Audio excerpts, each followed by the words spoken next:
You're listening to the Cantina Cast, your home for thought-provoking Star Wars talk. Join Adler and Jonesy in breaking down the latest news, trailers, movies, and of course, your favorite characters from a galaxy far, far away.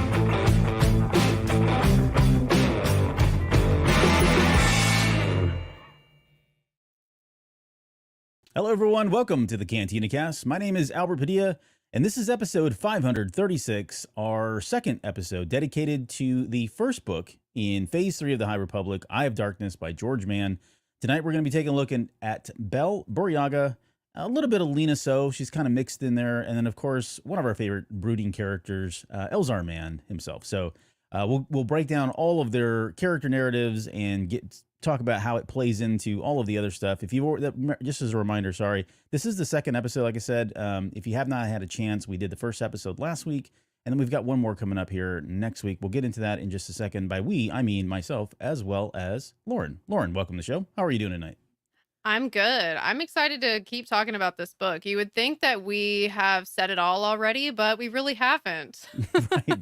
We're only a third of the way there, and we've already done 2 hours. We expect this one to be a little bit longer as well, because there's quite a bit to cover. Also, my 30-minute video, too. Yes, so. On top of that. And I was just thinking, after this, we may have to do yet another show where we come back and talk about all the stuff we didn't get a chance to talk about, which is kind of like more speculative and theory about where these characters are going to go and some of these story threads are going to go.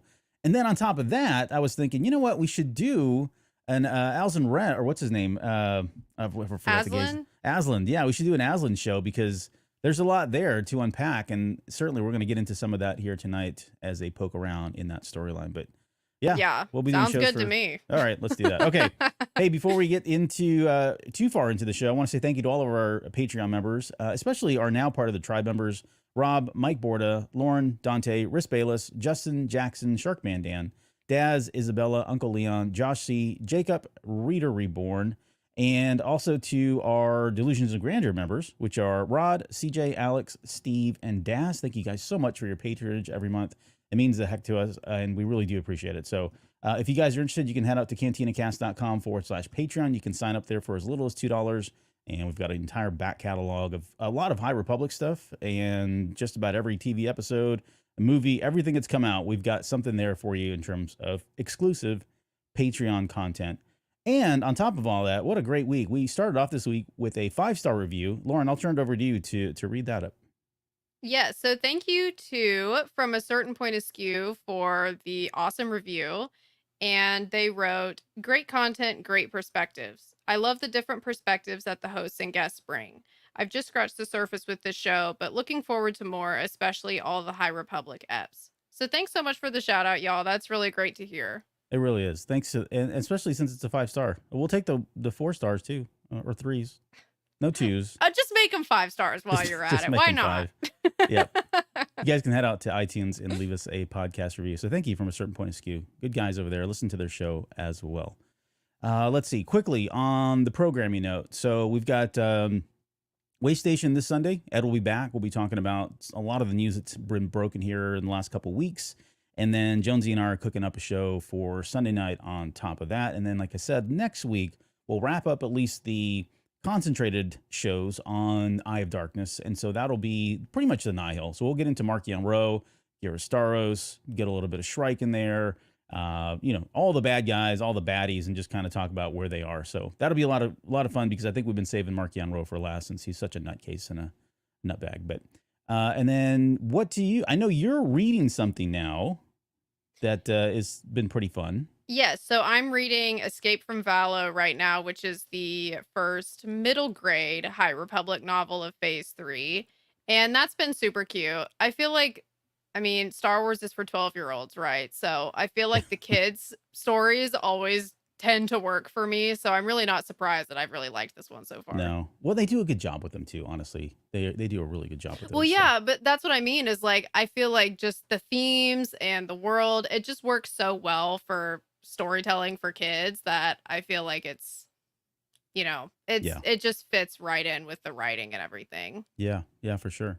Hey, if you guys are in the live chat, also feel free to drop any questions, comments in that chat. We'll get to them as we can. We can't get to all of them. This is going to be a longer show just because there's a lot to cover here between all of these characters. But definitely please like, subscribe, and comment in the comment section of the YouTube video. All of this helps to get us out there and get us into the algorithms. We'd certainly appreciate any support on that front as well. Okay, I think that's enough. Let's get into our main topic. And I thought what we could start off with is just kind of similar to what we did with the last show and kind of give our initial thoughts, opinions on the characters. So I'll let you start. And why don't you kind of kick us off with talking about Belle and Burryaga, who are pretty much married at the hip throughout the entire book, which is very different given, you know, where they ended up. And then certainly this is a carryover from Shadows of Starlight and from the Every Jedi Walks their own path story. Yeah, I mean, where we're picking up with Belle and Burryaga at the opening of Eye of Darkness, you really do want to make sure that you check out those other stories because I feel like without those, it's kind of like, whoa, like what happened between these two? Like all of a Hmm. sudden, Burryaga's there. Like, isn't there another story there? So really make sure you read Shadows of Starlight and that short story, All Jedi Walk Their Own Path, because that fills in a lot of the blanks. But where we pick up with Belle and Burryaga now, after all of that's been explained, is they're stationed on the Republic ship, the Track Date. And what they're doing is pretty much they're on the edge of the occlusion zone, trying to make sure that any of the Nihil that are coming out of the occlusion zone to raid surrounding areas, they're trying to deal with some of that. So they're in a very stressful situation all the time, trying to just, I mean, they're just doing damage control with Right. the Nihil. Yep. So Yep. they're in a very high level stress situation pretty much all the time. Yeah. And they're an interesting couple. You know, we talked about this during, I guess, one of the previous episodes and just how close they had become. And you very much get the feeling that, you know, Bell has not gone any further down. I'm going to call it the dark side path, even though I don't know this, he's necessarily gotten that close. But he certainly gets his anger kept in check simply because Burryaga's there. Like, I do question what he would be like if Burry wasn't around. Like, had he not found Burryaga and been thrown in these same situations and just been with some other, Jedi Knight, and one that he hadn't literally been knighted with, I just wonder if we would have gotten a different Bell. So it does feel like he is grounded, similar to what we get with Elzar Mann in the story, where he is definitely grounded when he's around Avar, when he was around Stellan. And so you have these two characters, these two stories of two Jedi who kind of need somebody to help ground them in some ways. One has it, and you can see the positive effects there. And then you got the other one who is reeling throughout most of this book. But overall, I think both of these characters, I mean, it was great to see Bell up in front and center for once. We got a lot of them, not to say anything we didn't get a lot during phase one, but we definitely got a lot of them in phase one. And it was good to see that kind of pick up here in phase three. We got some Ember scenes, although Ember didn't really have like a big major moment like she had in Falling Star, sorry. But it was kind of cool that she was still around as well. And then Burryaga, he's still kind of I would say, he has his moment where he saves the kids in the rubble, but he's pretty much kind of in the background. He's really there again, just kind of as that support character, as probably fitting for somebody like Burryaga, but he is kind of that support character that has definitely helped to keep Bell in line and keep him in check and not let his emotions and feelings go too far. So I think that all bodes well for them. And they have of course, a really good moment at the very end. I'm going to give you my thoughts on Elzar Mann in this book, and then I'll let you kind of finish up with him and maybe Lena So as well. Elzar is such an interesting character. I posted this on Twitter last week, or maybe it was this week, and when we were talking about the relationship that he has with Avar and the dependency that he has on Avar, when it was three of them, he could kind of bounce back and forth. When they lost Stellan, it was suddenly just them, and then on top of that, he loses Avar. He loses Avar in two ways. One, she literally picks up and leaves Irem after the fall of Starlight Beacon, and then on top of that, now that the Storm Shield is there, there's Stormwall. After the Stormwall is there, he has no access to her whatsoever. So like he's completely cut off from his life support, which is Avar Kriss, and we see that throughout the entire book. There are moments in here where he gets really angry and he's really laying in, like giving into his emotions, and you can see this is all starting to kind of percolate, and I have a feeling this is going to erupt. the way the book ends with him being reunited with Avar and both of them acknowledging that I need you as much as I need you and coming so close to saying, I love you. I just wonder if we are getting those precursors to the no attachments stuff, right? The how strict the Jedi are by the time we get to the Phantom Menace. And I just wonder if this is going to be the cautionary tale, if they're kind of laying down the groundwork of where this is going to be, almost like this Romeo and Juliet kind of thing where they're going to burn down the galaxy. And I've got a lot of theories around it, but it is interesting. The takeaway here from Elzar Mann is he's reeling throughout this entire book, feeling very alone, feeling very emotional, angry, and he's given into a lot of that stuff where Orla Jareni's work is almost kind of coming undone, which is very scary to think about given what he did during the Rising Storm. So those are my initial thoughts, but yours on Elzar Mann. Yeah, I mean, Elzar is definitely, especially contrasting Elzar and Bell, you really see the cracks with Elzar even more because with Bell, I mean, Bell is, he's a little bit more grounded, but he's still struggling, but you get the sense that he's trying to deal with it and stay in the light. Whereas with Elzar, he's just so all over the place that I'm almost kind of feeling like we're going to see him go to the dark side any day now, unfortunately, because it feels like he's just in a constant battle of just trying to stay in a reasonable headspace. Yeah. And a lot of times, the only thing that's stopping him is memories of Stellan, Orla, or Avar, two of those people who are dead, one of Mhm. them who left on bad terms. And I mean, that eats him alive. So he's not in a good situation. And it's hard to imagine his situation getting any better because it feels like his resources that he at one time had for dealing with something like this have now been taken away. Although Yeah. he does get to be back with Avar at the end, I don't think Avar is really the right fit because, I mean, she's kind of part of the problem. She's not really Yes. the solution like That's right. Stellan and Orla were. Exactly. That's exactly it. Like as much as they both feel, thank God they're here and I can be who I was before, it doesn't feel like that's going on. Now we could be being set up for a big kind of, they're going to take a 180 or something or surprise us in some way, but it just feels like a very long methodical play. If they're going to do it, it doesn't feel like that's really going to be the right way or where they end up going with that. So we'll get into all these characters more, and we'll talk about Lena So as well because she's got a lot on her plate. My God, that poor woman.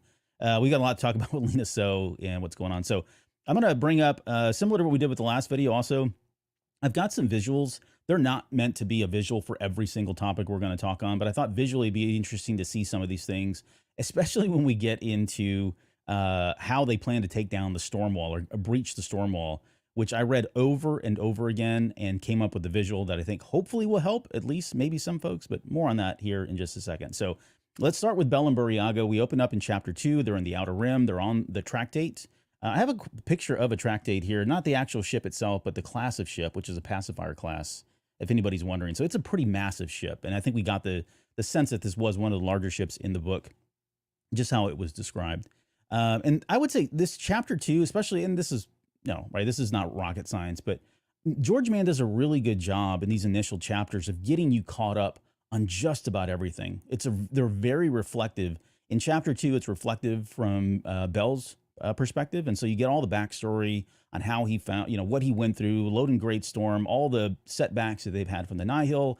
On top of that, you've got, a little bit of backstory on how he was able to find Burryaga. So it's just enough to get you there and kind of fill in the blanks. But like we mentioned at the very top of the show, go back and read some of that old content. It's so fulfilling. It really recontextualizes a lot of what you read in this book, but then also like the relationships too. Like you get a bigger and better sense of just how close these two are and what they've been through together, specifically Bell and Burryaga. But they are kind of acting like a border patrol. They're on the outskirts of the occlusion zone, the OZ. They had just been knighted as well, and we saw that in Shadows of Starlight, which we covered. I think I have the picture here for that as well. So they had just been knighted, and of course, this is because of the Guardian protocols. So they were kind of expedited their knight ship or whatever that Although is. they were both probably already ready Yeah, anyway. I would agree. I think one of them, I think it was Burry, was questioning whether or not they were really truly ready, and Bell was like, "Yeah, hell yeah, let's do this," kind of thing. So, but they got fast tracked to Jedi Knights. Which, they're both pretty excited about and happy about. Their circumstances are kind of different now, given everything that's going on. And yeah, I mean, we're on the brink of the anniversary of the 1 year for the fall of the 1 year anniversary of the fall of Starlight Beacon, and so for Bell, he's feeling a lot of anxiety, right? He's thinking about Avar Chris is gone, Porter Ingle's missing now because of the occlusion zone. He knows what happened to Veter. We'll talk about that here in a little bit. We've already talked about it in the last show as well. But he was starting to feel kind of angry, and rightfully so. Like, they've had so many setbacks. They really haven't had any big wins in a while. And it is not until the very end of this book that they honestly get another big win. So I love the chapter. I thought it was a really good breakdown that we got to see a lot of this stuff through Bell's perspective, through his eyes. And we found out he actually picked up a little bit Shuriwook as well, which I thought was really good, that he's now learning how to speak to that. And this chapter ends with a distress signal. So, they're again out on the outskirts. There's a distress signal. Captain Pell, who is the captain of the Tractate, says they're picking up a distress signal from the Ribento system. They head out to the Ribento system. I'll pause there, but just anything you want to add into that before we get into the first skirmish of the book.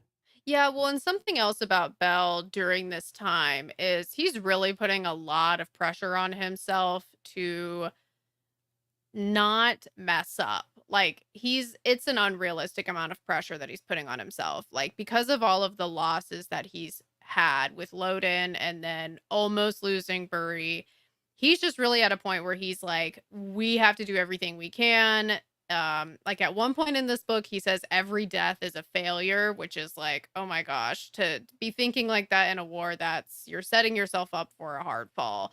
So he's kind of at a very sensitive time right now where he's just not really being realistic with himself about how much he can actually contribute and how much he can actually fix. Yeah. And we talked about this too. I think what we're seeing is, especially in this book, like, they are in phase one, they were so conscious about, every life matters. We can't kill people. And that's not a long-term plan. That's not a good long-term strategy with the Nihil. It's not going to work. It's not going to sustain, right? It's not going to scale given how many attacks they do and how they continue to grow. And I think by the end of this book, the gloves come off in a lot of ways. And I think a lot of the Jedi's thinking is changing because of that. They can't sit there and worry about every single life. But I think you're right. Bell, right here, at least right now, he is still close to that light, and he's still kind of hanging on to that idea of, like, we've got to, be real careful about who we attack, and we're not set out to kill first. Not, shoot first, ask questions later. That starts to change, right? The war does that to them. The positions that they're being put in makes them go through this kind of transformational change that I think we start to see at the very end of the book. And I'm curious to see whether or not that carries into the rest of phase 3. But they come out of the Ribento system, out of hyperspace, and they are immediately thrown into the fray. And we're not going to do justice to the battle. Again, I think George Mann does a really good job of keeping the battles very clean without a lot of detail that bogs you down and suddenly you can't make sense of where ships are and what kind of maneuvers are doing. Keeps it very basic and keeps the story going, which I really love. The narrative just keeps flowing. But in short, there are basically 4 ships here now that they've come out that are all fighting. And these ships, one of the ships is the Cacophony, which is Shrike's ship. And I think I've got a picture of that. I think we showed it in the last episode or one of the other ones. But there's Shrike right there from the comic book. She's not made it anything else. And then that's the Cacophony as well. And they get into a big battle. They take down the smaller ships, and the Cacophony then jumps into hyperspace. Well, we know that part of the tech that the Nihil are using are these path drives. And so almost immediately, they come back. There was one moment before we jump into the second part of the battle. There was one moment, though, that I just want to get your thoughts on. Bell was...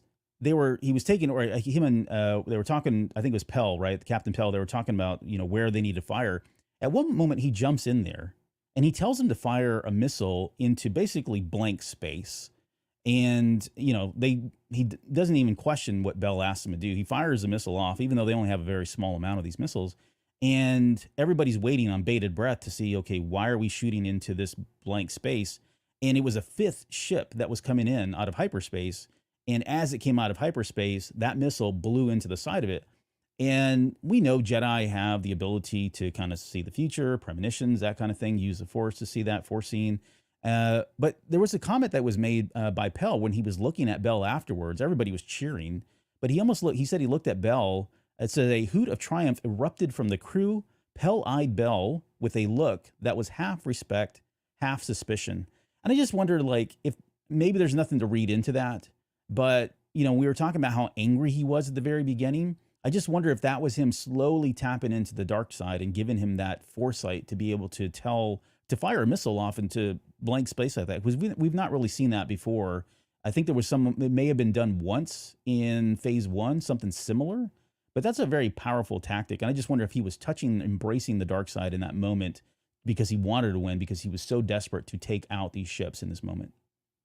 I mean, I could see it because I know that there are examples of Jedi touching the dark side when they're in a desperate situation, for even if it's only a moment, without them even fully realizing that that's what they're doing. They just suddenly get a very intense surge of power that they didn't have before. And then looking back, it's like, oh, I probably was touching the dark side when that happened.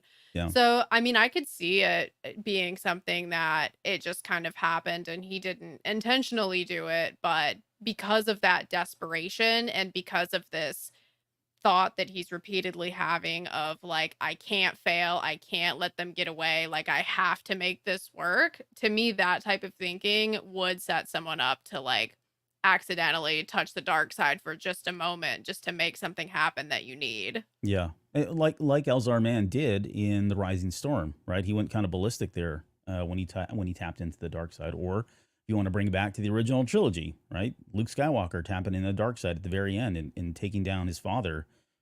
Father was kind of old at that point, but you get the point, right? Right. But yeah, exactly. Faster, easier, more powerful kind of thing.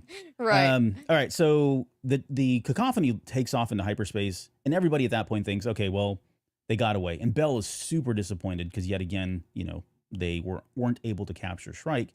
And then within seconds later, they pop right back on top of them. And now they're with 4 more. They dispatch a total of 4 more fighters. And so they're right back into the fray at this point. We're following here on chapter 6 now. And on top of all that, on top of the 4 ships and the cacophony, they launched 2 driller ships. And these were, they first came up in phase 2, but these ships are known for being able to kind of literally drill into the sides of asteroids and meteorites and other ships, and which is what they use it for. Shrike sends 2 of these into the Tractate and is pretty much disabled it. I mean, it's gotten pretty bad to the point where Bell then suddenly tells everybody, okay, it's time to abandon ship. On top of that, they've launched Enforcer droids that have now on top of the ship. And so things are looking pretty grim. Everybody's starting to head off to escape pods. And Bell and Burryaga decide they're going to make one last trip, one last sweep before they evacuate themselves to go through the ship and take out the droids. And that was a cool moment. Again, we're not going to get into all the details of the combat, but just being able to see them fight together side by side, lightsabers out, right, taking down Enforcer droids and really saving people. And they're saving people left and right throughout the ship as these Enforcer droids are kind of making their way through all of that. On top of that, I thought it was a nice touch that Bell is using Reyna Kant's lightsaber. Reyna Kant being the former master of Stellan Gios. Remember, he was carrying her lightsaber around with him through all of phase 1, essentially, but now it's been passed on to him. So I thought that was a nice little touch. That lightsaber continues to be out there. And just when things are looking completely bleak, the RDP finally shows up. So the Republic Defense what was the last part of it? Republic Defense. Yeah, oh my those goodness, guys. What's P? Yeah. I don't know. I just keep calling it RDP. The RDP shows up. It's in the book that way too. Police. No, I'm kidding. It's Coalition, I think. Either way, they show up with a bunch of ships, and it's at that point that Shrike takes off. So she gets away again. So she's escaped them yet again, but at least, everybody stayed alive and nothing truly really bad happened at that point. So now here's the question that I have for you. This comes up a little bit later, but and I think we all know the reasons. If you read the book, you kind of know the reasons, but it didn't dawn on me in the first couple readings that this was actually going on. But there are plenty of moments, both in the first battle and now this second battle when Shrike comes back, where the cacophony has every opportunity to blow up the Tractate, right? They don't do it, though. And the reason why is because Shrike is kind of been tasked to capture Jedi. This plays out a little bit further later on when we kind of understand her tactics and where she's going when she leaves the OZ and coming into Republic space.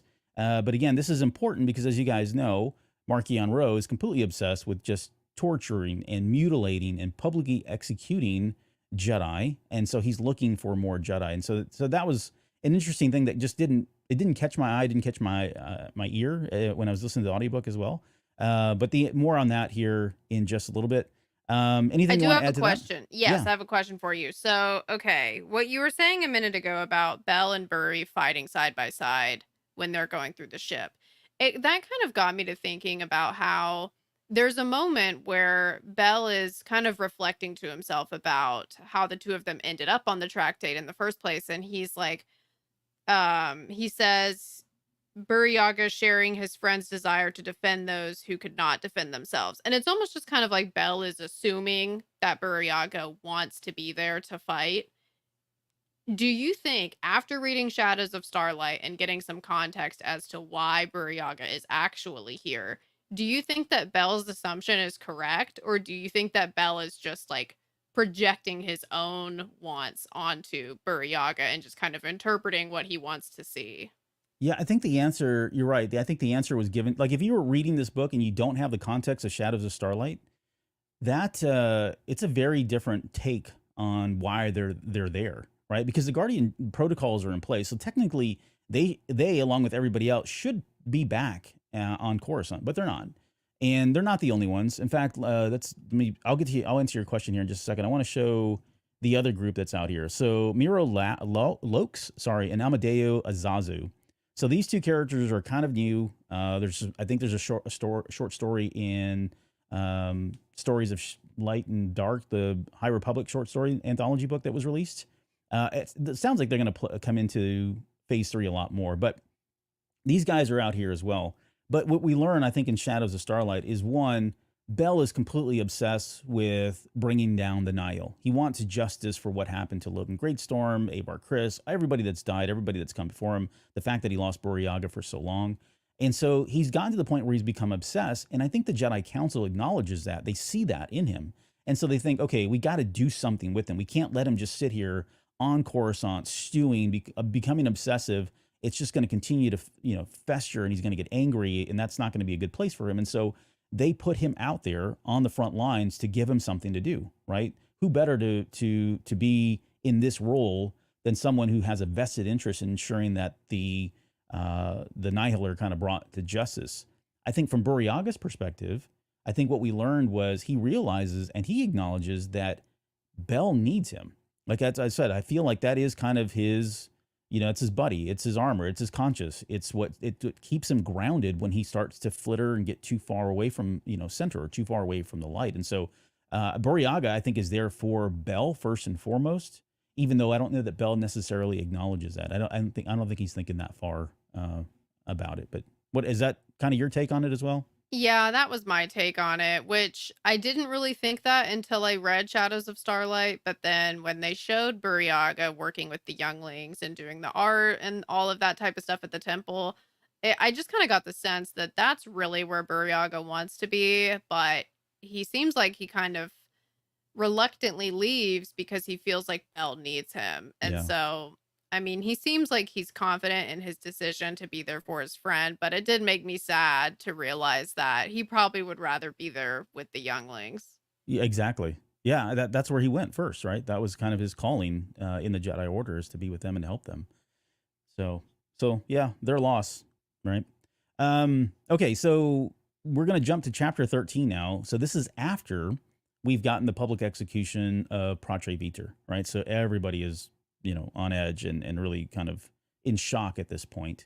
And Bell is watching the video over and over and over again. We saw that obsession during Shadows of Starlight, but he's watching the execution over and over again. And the entire time he's watching it, I mean, if anybody is really getting worked up about this, it's him, because not only did he watch the same thing happen to his master, but he also was a part of it. We got to remember in the Rising Storm, he felt the effects firsthand of the Nameless, of the Force Eaters, right? Because they were in proximity. He was down. He was having the hallucinations. He was feeling the fear that was coming in. He never he never became, of course, the Husk, but he firsthand had experience with what that was like. And so, there's a very emotional scene here where he's watching this video and he's just remembering all of the trauma and the past emotions that he had when he went through all of this himself. So I thought it was a really good moment there for him. And he's upset that Shrike, and the entire time he's watching the video, he's looking for Shrike, right? He wants to know that she's there, because in some ways, it feels kind of like if she's not there, then why are we even doing this? If this should be where they're at, right? It's the white whale syndrome all over again with him. Now, here's one question that I want to ask you about too. So in this book, there's a couple references that are made to Patre Viter being left behind on that planet of, what was it, Solanus, right?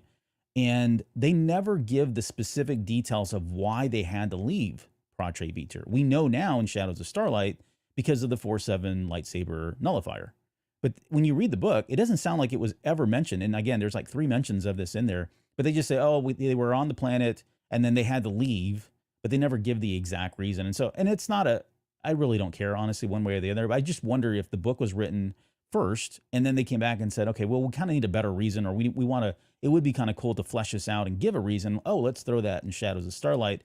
Oh, and by the way, we can bring back the stinking, lightsaber and nullifier thing that we tossed out there in the rising storm. The thing that we forgot about. Forgot about. And that's the funny thing. It's like, not only did it feel like it was forgotten about, but then suddenly it just pops up in this book. And then in the comic book, we realize, oh, it was destroyed also. And we're like, well, crap. Now we never get to see any more of it. But I don't know. What did you think? Yeah. So, okay. I think in the book, what they say is something to the effect of Viter had to stay behind so they could get away. But yeah, they don't say what the situation was that made it to where they needed his help to get away and they Right. couldn't have done it without him. So, yeah, I mean, I can see why they did, in Shadows of Starlight, they did have to actually explain that. You can't really gloss over that in that scene when it's happening. But the lightsaber nullifier, I'm okay with it not being brought up because from the start, I almost felt like it was just too easy. Mm, And I just really wasn't a fan of like the concept of it. So I can see why. I mean, it could go either way. It could be that in this book, George Mann was able to get away with just giving a very simple reasoning as to why Viter had to stay behind because he was talking about something that had already taken place.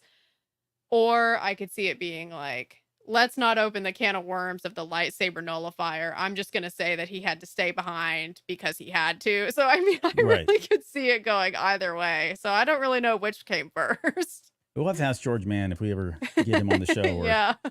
get a chance to interview him. I just am very curious as to how that all kind of played out. Okay, so as he's going through this, and this is where I guess one of the first examples where Burryaga comes in and realizes, okay, this is not a healthy place for him. If he's sitting here watching these videos, this is not good. And so Burryaga comes in and tells him, look, hey, we've got work to do. And in Bell's mind, he's thinking, I am doing the work. I'm doing the real work. I'm sitting here trying to analyze this video, trying to figure out how to bring down the Nameless, how to bring down Marchion Ro, et cetera, et cetera. And I want to just quickly read this passage because Burryaga is talking about, hey, we've got a bigger duty here, right? We still have our full-time job that we're being asked to do. He says, in his own way, Burry was reminding Bell that they had a job to do beyond capturing a path drive or stopping Mela's Shrike and the other Nihil. No matter what had happened, no matter how hard it was their duty. That's what Jedi had to do. Bell got to his feet. He clapped Burry on the shoulder. Let's go. There are people that need us. And so again, Burry was able to snap him out of that and say, there's a bigger mission here, right? The needs of the many are outweighing the needs of the few right now. And so get back on your feet, soldier, kind of thing. So again, a good example of Burry being that rock for him. Yeah, he's always that voice of reason. And I feel like Lena So kind of serves that same function for Elzar, which we'll get into. But it's kind of cool how both of these characters who are kind of like, kind of all over the place, they Yeah. both kind of have their voice of reason that's keeping them in check, at least some of the time for Elzar and most of the time for Bell. Right. Varying degrees of success. Yeah, your mileage may vary. All right, in chapter 20, we get to this planet of Frill, which is where they were getting called out to next, or where they end up next, anyways. And so the Nihil had just left this planet. They had pretty much charred it down, burned everything down. And of course, we learned that the Jedi, they only have a couple of these ships out here on the outskirts of the OZ. And so they are kind of slow to react. By the time they get there, the Nihil are pretty much left. They're just kind of hit and run, pillaging, doing these weird tactics the guerrilla tactics type thing. And, so they get to this village, they're going through, they're saving people wherever they can, pulling them out of rubble. Everything's, in flames. Ember got to be part of the rescue team here. It's kind of one of the only times she got to really kind of do much. And the entire time, Bell is sensing this. He's got this sense that there's ghosts around here, and he can't. I think what he's thinking is, oh, these are people that have just passed. They've gone to the light. Turns out it's more than that here in just a little bit. And then we get into this discussion, and this comes up a little bit more. It comes up a little bit more later with Gira Starros, and comes up with Elzar as well. But this one of the themes in this book about is around the Nihil and whether or not they truly are chaotic and anarchists, or do they have a plan, right? Is there some kind of reasoning behind their tactics? Is there reasoning where their targets for their attacks, or are they really just doing what we see Marchion Ro do quite a bit, which is just, if he feels like killing somebody, he kills somebody. If he feels like suddenly expanding the storm wall, he'll expand the storm wall. I gotta want your thoughts on this again. I know we've talked about a little bit about it, but any change for you on whether or not you feel like the Nihil actually have plans? Is there method to the madness with Marchion Ro? I mean, I go back and forth on this myself, honestly, because it sounded like with this particular example, it sounded random. But then once they actually looked further into it, wasn't she just going in a line back and forth, or it was something like that? Yeah, for Shrike, she was. Yeah, she was targeting. Yeah, the long and short of it was she was targeting areas where she could try to draw out the Jedi, which is kind of goes back to what we said earlier on. But there Right. was a pattern to her what she was doing, but not necessarily the other folks. And so, okay, and I guess what I'm getting at is it's a pattern, but it seems like kind of a simple pattern. So, like, maybe they do some planning, but not extensively. I don't think that they plan super far in the future. Like, I still think that they kind of do things mostly by the seat of their pants, but I almost wonder if they're starting to plan a little bit more, and maybe we'll see that kind of increasing over time as they realize that, oh, we actually do have to plan out some things, it turns out, once you start operating on a larger scale. Yeah, I think Markian Road definitely has goals. I think he has ambitions. I think he has, he's got at least those two. I don't know that he's sitting down and thinking about all the, all the steps that it's going to take to accomplish those, and that's why some of this does feel like it's from the seat of his pants. And I think this is really what bothers Starros. More on that on the next show. But yeah, it does feel like there is a randomness to this, that it is chaotic. And then again, later on, what we find out is that's kind of a front for some actual tactical things, some planning that is happening. Well, whether or not you give Markion Rowe credit for that, I don't think that's probably fair. I think this is probably more Mela Shrike. She seems like more of a planner than him, but we can And it discuss would that. make sense for Shrike too, because she joined the Nihil kind of recently. She hasn't been a Nihil all this time. So I could see her doing things a little bit differently than some of the other Nihil who have been around for a little bit longer. Yeah, yeah, good point. Sorry, I want to go to the comments. One Up versus CPU says, I think not knowing what Markion Rowe really wants is part of the character. We never really get what he's thinking. He wears the helmet that covers his expressions. That's a good point. And he's got those, blackless eyes, right? As well. So it's really difficult to kind of know what he's thinking. So yeah, there is an unpredictable trait when it comes to Markion Rowe. We definitely see that throughout. Okay, so Buryaga then suddenly senses something. He just like leaves. He starts running off, and Bell realizes that these ghosts that he was hearing were actually people that were trapped under some rubble. There's flames on top of it. Everything's super heated, and so together they use the force to lift up these girders that had fallen on this little kind of I don't know. I guess I'm gonna call it like a hatch that goes down into a basement, for lack of a better term, and Boryaga says, I'm going to go open the hatch. And so and they're struggling to do this together. And this is where I was getting crazy anxious about it, because he basically told Bell, you're going to have to hold this all up while I go over there and open the hatch and get these people out. And you realize that Bell is kind of in over his head in some ways. It's too much for him to hold for any length of time. He does it, of course, right? Because Boryaga lives and he gets the kids out.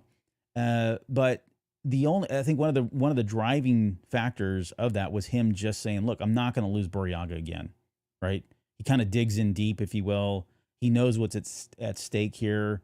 And even though technically he probably shouldn't have been able to kind of keep that all up on his own, he certainly does.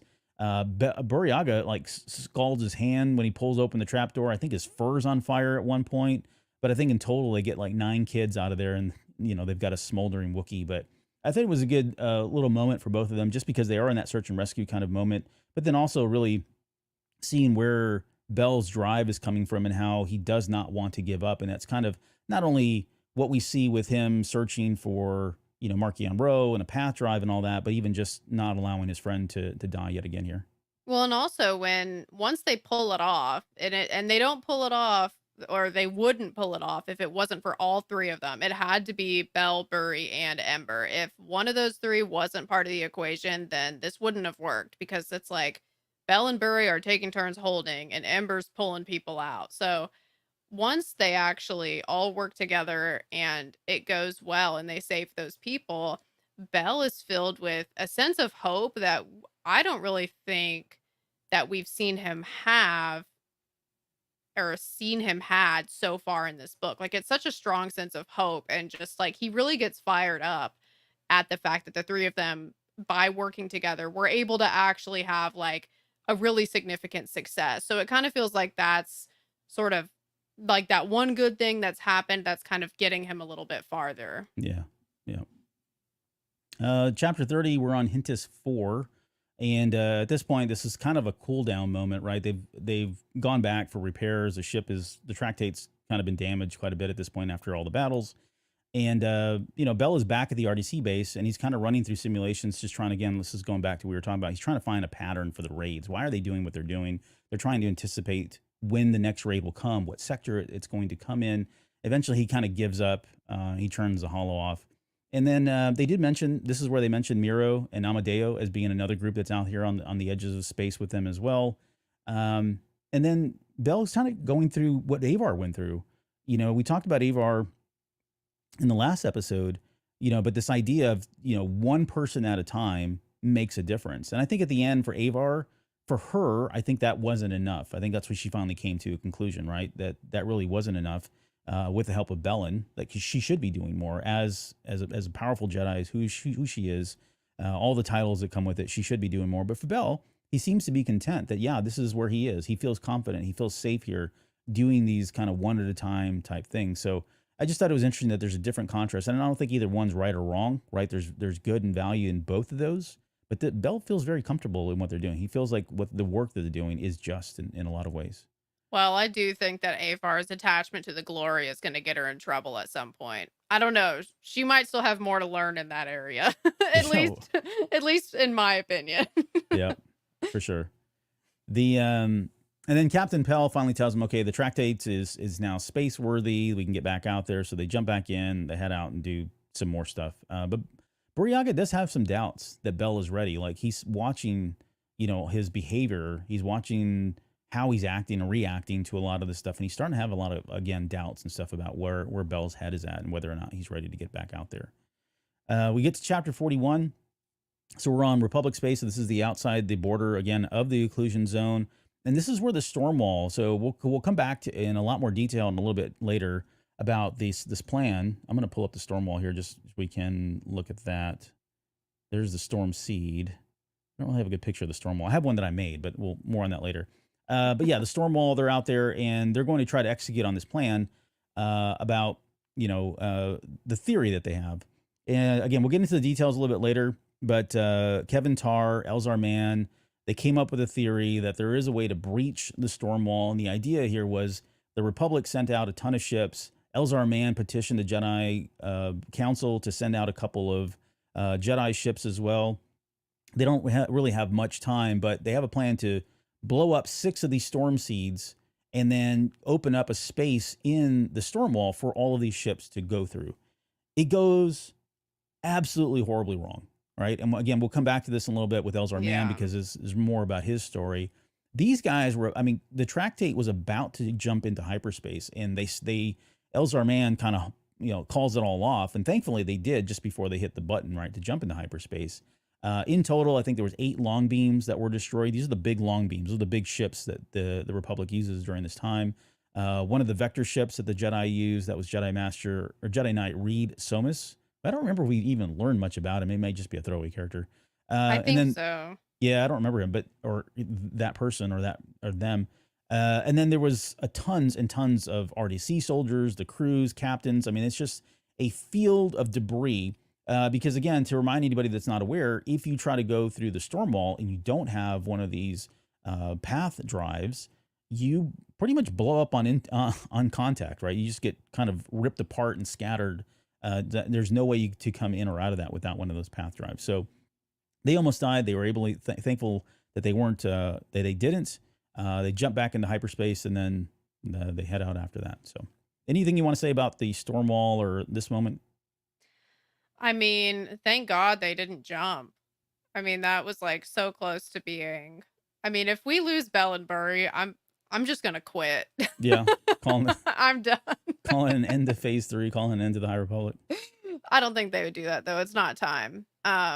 Yeah, I mean, that was definitely a close one. Also, I'm just the fact that they, which I mean, we'll get more into this later, but the fact that they trusted and were like, okay, we're gonna jump now, and everybody jumped, and then it just went how it did. It's just like, man, if you want a recipe for just blaming yourself and going in the dark place and being in a cycle of that horrible thing, this is the perfect thing for it. So, Yeah, right. They leave that battle and they don't immediately return to Coruscant like most of the other ships do. They actually stay out there and kind of go back to work, go back to their day jobs, if you will. And it's around that time that they start to feel kind of this disturbance in the force. So not exactly sure what's going on. And this is now chapter 43, where we get the storm wall starting to expand. And you think about where Bell's head's at, right? He just had another setback, a massive setback. And he's wanting to go into the incoming storm wall that's expanding. And Burryaga is trying to tell him, no, this isn't safe. He's actually trying to hold him back and saying, let's not do this. By doing so, they would now be behind the OZ. Let's say if it worked, they'd be behind the OZ, and they wouldn't be able to help all the people on the outskirts of the OZ, wherever that may end up being, that are in need of all the raiding that's happening with the Nihil. And so, I guess the quick question on this one is, I don't know that Bell was wrong. For me, again, it's Star Wars science because you never really know, but I don't think there was anything wrong in his logic and his thinking that if the storm wall is expanding, then there's got to be a way for us to move through it. Unless other ships were being blown up as it was expanding. I don't think they knew that, but Burryaga's point was like, we can't take this risk. And that's why they ended up pulling back on that point. well, yeah, and I mean, the way I interpreted this was Bell wanting to do this and being so intense. Like when he's like, it's not even just that he presents this as, hey guys, what if we did this? He's like got the controls. He's like about to do it, even Right. though other Yep. people are like, no, stop. Like he's kind of lost it for a second. And I mean, I feel like any sense of logic or thinking clearly at this moment has just completely gone out the window for Bell. This is kind of like a rock bottom moment for him, is when he kind of takes control of the situation and is about to force everybody on this ship into a situation that they don't want. Yeah. And thank God Burry's able to talk him down. But I mean, I think he probably was correct in that if you were going to try to get to the other side, this is probably the moment to do it. But him wanting to do that, I think was just completely out of line because first of all, nobody else is doing it. It would be them by themselves. Yep. And second of all, like the fact that that plan went so horribly wrong, the whole thing got kind of called off. So for him wanting to like actually go forward with it in that moment after the plan went so wrong the first time, I feel like he was just not in touch with reality and it was just the desperation talking. Yeah. Yeah. I was going to try to see if I could find, I don't think I have a picture in here. No, I'm with you. Like it's desperation. It's the obsession. It's him wanting to get a win of some sorts and not just thinking clearly. And this is so if he does stand down, and this is from the book. This is Bell talking here, thinking about it. He says, Burry was right. He'd almost given into his anger, his burning rage at the Nihil. He'd almost let it consume him, driving him towards vengeance. And vengeance has no place in a Jedi's heart. How could I even consider doing this to these people, to my friends, to Burry? He stepped away from the controls, suddenly feeling lost. And similar to Elzar Mann, Avar Chris, it's a thing thematically, right? The idea of loss and being lost, right? Physically being lost in terms of who you are as a person, a Jedi, the names that they give you. That's thematically it runs throughout all of this books, all the book, and we get a really good example here with Bell. Of course, at this point they turn around because the storm wall is coming towards them. They turn around and try to outrun it before they finally jump into hyperspace and are able to kind of clear it and get away from it. And at the very end, of course, it ends with probably everybody's favorite moment from, I guess from this book or maybe even this just scene, but he gets a big hug from Burryaga there at the very end, which I think we all want, right? He probably needed that hug. Yeah, I think they both did, honestly. Matt Brubeck says Bell and Elzar have too much anger to get through. They really do. They've been through a lot. So, is Bell short or Burry tall? Oh, Burry's tall. He's a Wookiee, but Bell is probably just normal size. I would say normal size, and by normal we mean like 4 feet tall. I'm kidding. All right. So chapter 49. So we're back to Hintus 4. And so this is everybody. So everybody again on the tractate, they're kind of reeling from what happened, learning more about what had happened with the Stormwall expansion. They find out that they've lost some friends because of the expansion itself. Some of the home worlds were lost as a result. Right, they're now behind. They're in Nihil space, and so they've lost contact with them. Everybody is frustrated. They want to know why this happened. Bell wants to know why. Of course, all this happened. There's just a huge sense of like hopelessness right now across the galaxy. Like this really was a slap in the face, a kick to the face when they were already down. And again, we'll get to that here in a little bit with Elzar Mann and then more in the head of Marchion Ro and where this is coming from in the next episode. But then Burry has an idea, right? He has an idea at the very end of this, right? Where, hope finally comes back here. Rather than just trying to find a pattern in all the ships, he feels like, okay, why don't we just focus on just the cacophony and see what they've been attacking? And this is going to lead them into finally meeting up with Avar Chris and the cacophony and that whole ending that we know is going to happen here soon. So they take the pattern of attacks to a character named Harlack. I think it's a Gran, if I'm not mistaken, but Harlack is kind of he's a science dude, and he's number cruncher, sitting trying to figure out where all of this is coming. And there's a great moment here, and it's very subtle. There's not a lot of levity in this book, but there's a great moment in here where Bell is trying to say genius, and he's talking about Burryaga, but the Gran, which is Harlack, keeps thinking he's talking to him, and so he keeps taking credit for calling him a genius, which it's very subtle, but if you read it over, it's very comical in a lot of ways, because Burry doesn't say anything. It's just not in his character to do so, but Burry's humble. He's very humble. Unlike Harlack. Yeah, unlike Harlack. Harlack's like, well, thank you, appreciate that, And so they devise a plan where they're going to quickly try to bombard and overtake the cacophony once now they know what's going to. So they kind of predict where it's going to show up next. And the idea is here, they're going to show up with a bunch of ships, try to overtake it really quick, take Shrike as a prisoner, and then take the path drive as well. They've also got Miro, Lokes, and Amadeo, the other two characters that we mentioned that were kind of in this space as well. They've got them on backup as well if they need them. Or if they need reinforcements, or if they need to take the path drive and lateral it to them to take back to Coruscant. They've thought through all of this, and they head out to that particular space, which I think is in the Siswana sector, right? And it's at that point that they realize that something's about to come through the Stormwall, and so they were right. Their theory about where the cacophony would emerge next was 100% right. What they didn't know was that it was emerging because Avar Chris was aboard it.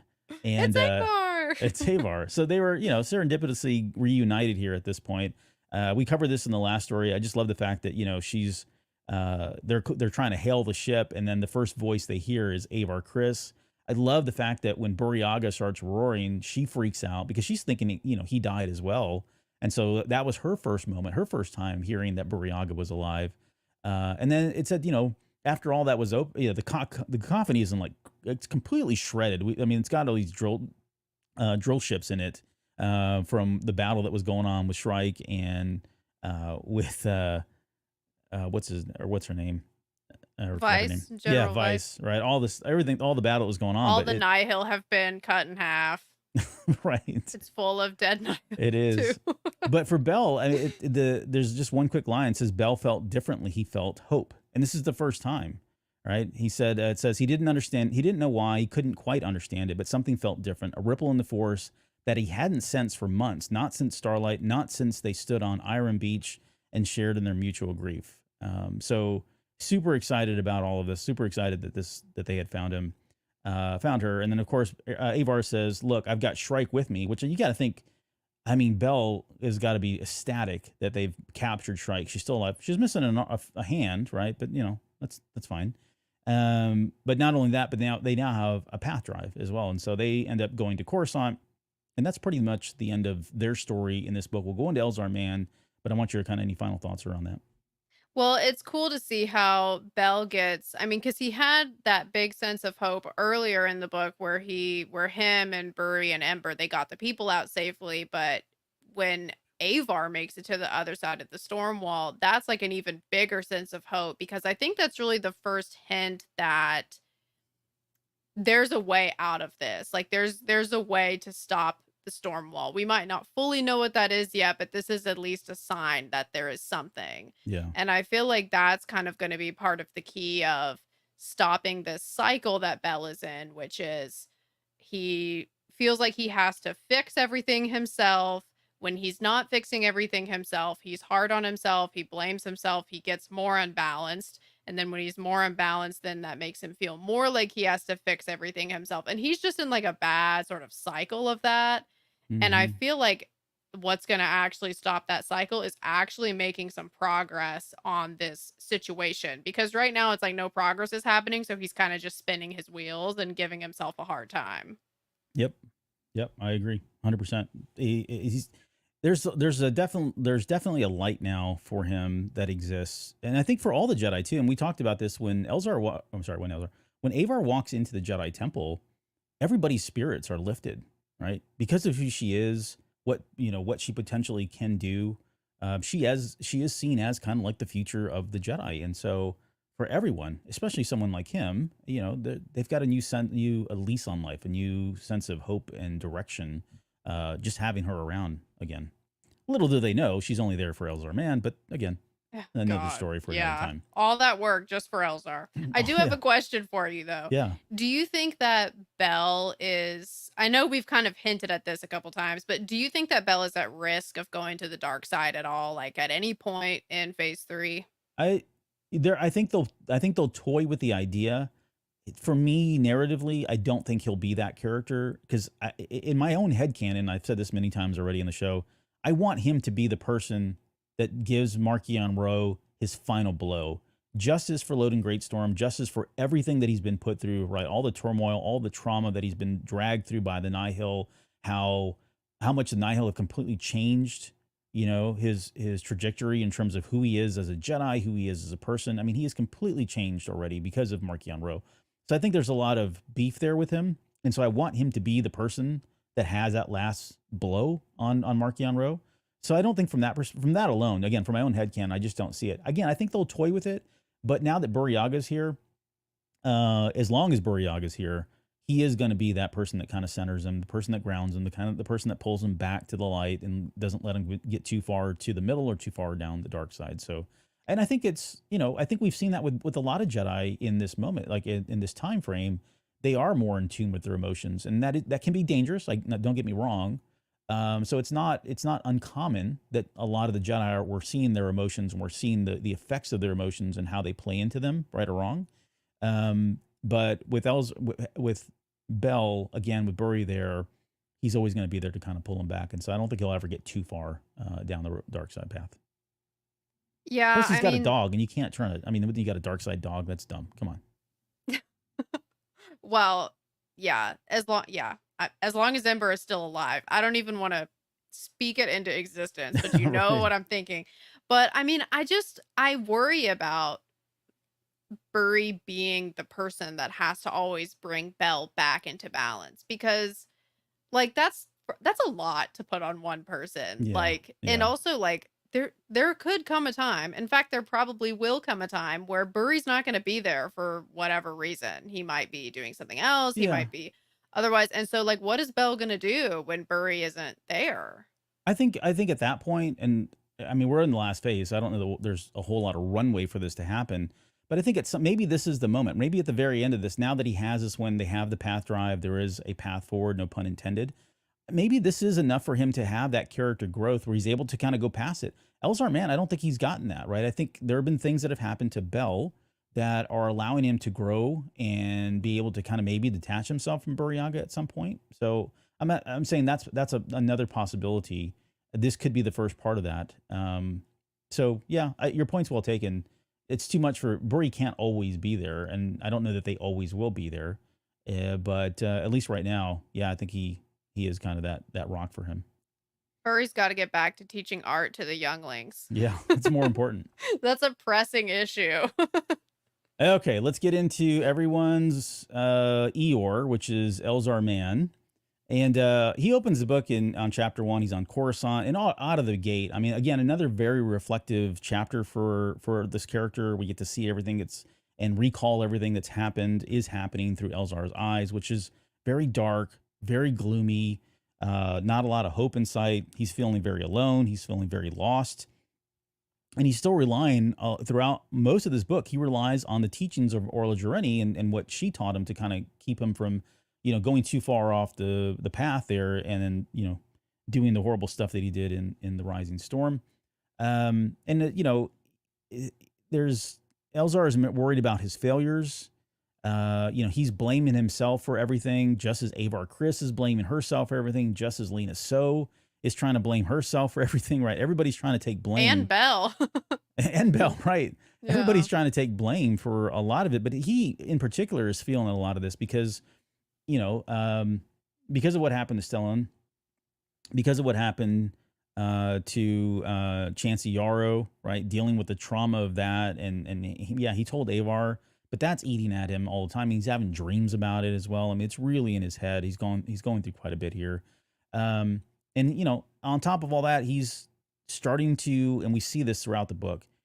I'm sorry, it just feels like an unhealthy obsession with trying to get back to Avar. I get that they were friends. I get that they were, close, the firebrand. I totally get all that. That makes sense. But there's just too many red flags here. Well, they weren't just friends, Albert. Well, they were friends with benefits at times. They were more than friends. I'm pretty sure they're like in love or something. Well, I think they are too, and I think it's very clear at the end when he sends her the message. Right? He almost says it. He almost tells her, "I'm in love. I love you," and she almost says it back to him. Right at the very end. So I'm kind of skirting around it. I mean, I think that's where they're going. But I'm just giving you a hard time. I know you are. We'll get into the love story here in a little bit. But then of course all that's ruined when JJ45 shows up, and it kind of brings it kind of pulls him out of it, snaps him out of the moment that he's in now. But going into chapter 3, just quickly, this is a Lena So kind of chapter, at least initially. Similar. She's feeling the weight of the Republic, all of the bad decisions that have happened. They've all been at her hands, unfortunately. She's had some wins, but she's had way more losses, I think, at this point. On top of all that, Kip, her son, and his boyfriend were out doing the tourist thing, whatever it was. I think they were doing some exploring, doing a tourist thing when they got caught behind the occlusion zone. And so she's been cut off from her son for, a year now. And so she's feeling the worry and the anxiety about where he is. She thinks Elzar's doing a good job. I don't think Elzar doesn't think he's doing a good job, but she seems to think that he is. And he thinks very highly of her. Like in relation to everything that's happening, everything that has happened, you can only put so much on her, right? Same thing that Yoda tells her later on, like, hey, this is just Marchion Ro. You're doing everything you can. You're not doing anything wrong here. At some point, the blame has to be focused on Marchion Ro, right? He has to be held accountable for this stuff, not just you. So from Elzar's perspective, I think he's seeing that she is doing the best job that he can, or that she can. There's pressure that's mounting on her because of Gur Starros and trying to legitimize the Nihil, bring the Nihil into the Senate, right? We get that a little bit later. And he knows that she's kind of thinking about making a deal. And for him, it's like, why even negotiate? Like, why are we even talking about this kind of thing? I think he comes around to that for the same reason she is, but I don't want to spoil that. That's a little bit later. She's got a prosthetic leg now, which I didn't realize she had one. I don't remember if that came out in the Rising Storm, but that was something that stuck out for me. And he's been spending months and months in the Jedi archives, trying to find some semblance of hope, some way forward through all of this, and how to get back to the Nihil and figure out how to get through the Stormwall. That's really his obsession at this point, is trying to get back through the Stormwall so that he can be reunited with Avar Kriss before anything else. He was also talking about, he was worried because we're on the 1-year anniversary. Like, in his mind, there was no doubt that Marchion Ro was going to do something. And Lina Soh, and I want to segue into this, I want your thoughts on this, because this is where I think that she did take a big misstep.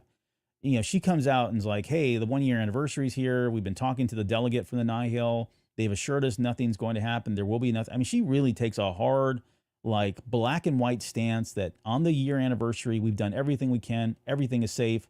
On one hand, I feel like, yep, that's the right thing. That's what you're supposed to say. But come on, man. Like Elzar Mann said, everybody knew this was going to happen. Something was going to happen. But I guess your thoughts on her speech and, I guess the pros and cons of some of the things she may have said there. Yeah, well, she made a promise that she couldn't, that she made a promise that she didn't have the power to make. Yeah, Like, right. I get it that she's trying to reassure people, but you could be a little bit more vague with your reassurance. Like, you could say something like, we've upped security measures, we've done blah, blah, blah to try to mitigate risk or whatever. Like, you Yep. can say something like that to be encouraging, but she literally said, no one will be hurt. Yep. It's like, come on. Like, And so, maybe yeah, I in think that she got sense, nervous and then just word vomited that out. I mean, to her, in her defense, I don't know if that's right. That's, I mean, I'm not trying to defend her, but I mean, it was only one person, but the way it happened, you know what I mean? It might as well have been a million people, right? It had the same impact. It sent the same kind of message, even though it was, again, only one person that died. But to your point's well taken. Like, I think she overstepped in her promises and commitments to, how safe everybody was going to be. Because, the unpredictability of Marchion Ro alone, I would never make that statement. You don't know. And that's where Stellan's coming from. Like, this guy is a nutbag, right? He's a complete psychopath. How can you predict anything he's going to do? Why would you go out and make that kind of a statement? Yeah. Well, and it's interesting because I feel like her saying that and Elzar being like, oh God, you shouldn't have said that is just one example that we see of. There's a lot of times in this book where the two of them kind of butt heads because they're working together on the same issue, but their approaches are very different. She's very much a politician. She's trying to be diplomatic, trying to be grounded, trying to put on a brave face. And then you have Elzar, who's just like all over the place, not trying to put on any kind of a face at all. He's just raw in himself all the time. So Yeah. they kind of do like not agree on a lot at the beginning until after Prodri Vider is killed, and then we see that kind of shift. But the dynamic between them is just interesting because she's kind of more grounded and then Elzar's more pushy. So sometimes they kind of, I think, are good for each other in that way, and sometimes they just butt heads and can't agree. Yeah. And you're right. They do kind of align. They greatly align after the death of Vider. And they're coming at it from very similar angles. For Elzar, it is about getting through the Stormwall to get to Avar, and for her, it's getting through the Stormwall to get to Kip. We see as much of this in the speech that she's doing, right? She's giving this rallying speech. Everything sounds wonderful. It sounds very inclusive. It's very inspiring, very hopeful. And she chokes up there at one point delivering the speech because you realize, or I guess it's told to us, that she's actually talking to Kip. She's hoping that this message gets out to Kip and that he has some reassurance that I'm still here and I am looking for you and I'll bring you back home if, should he still be alive. So from their perspective, it is a kind of a selfish approach. For her, it doesn't really make a difference. For Elzar, I mean, it's kind of what we would expect with his character and his relationship with Avar. Like, there's a lot of selfishness that's going on there. So, yeah, again, pretty gutsy for him to do that. But again, from Bell's perspective, he does feel like they should be doing more. The Guardian protocols, right? No longer, we don't have Jedi out there. It feels like we're just kind of sitting around waiting. There's the whole track that Yoda's going down right now with the Nameless, and the Jedi are so hyper focused on that. They want nothing to do with this, Marchion Ro any more than just figuring out how to kill the Nameless. That changes as well a little bit later. We finally see them kind of come around and reinforce the RDC and Lena So later on in the book. But at least right now, at the very beginning, it's not their war. And I think I forget who it was that says it. It might have been Rye or it could have been Yoda. I forget. But one of them says this is not our thing. This is a Republic conflict, right? We need to stay out of this kind of thing. So he's getting frustrated because in his mind, not only are the RDC is trying to do something, they don't have any way to do it. But here you have this legion of Jedi who are the most powerful beings in the galaxy, and they're just kind of sitting on their hands, waiting for stuff to kind of happen, right? Taking their time, kind of thing. So that is frustrating for him, and I totally get where it's coming from. Now, is it the Jedi way? I don't know. I mean, probably not. But yeah, he's a very emotional character, as we would expect. Yeah, well, and I don't think he thinks about the long-term precedent that it sets either for the Jedi to get involved with the Republic on a military objective like that, because it kind of seems like once this door is opened, it's never really closed again, and then we end up in the situation that we have in the prequels. So, I mean, I think he's thinking about the moment of we're able to do something to help the Republic, so we should do that. But he's not thinking about, like, well, if we help the Republic, what does this mean for the future? And perhaps maybe some of the other Jedi have considered that, and maybe that's why they push back in the beginning until it becomes too dire for them to be able to Mm, continue to do that. you can see that. There's as that speech is going on, he's visited here. I've got an image now up of Rai Kisaka, and Rai Kisaka. I think he has taken over Veter's position, if I'm not mistaken, on the Jedi Council.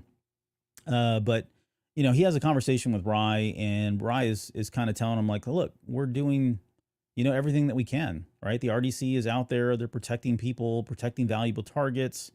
We've got people that are dedicated to trying to secure a path drive. I love that they mentioned that Reith Silas and Merrick were the two people that have been tasked to kind of solve the nameless issue. Like we know Reith Silas is that Harry Potter bookworm kind of character. I don't know.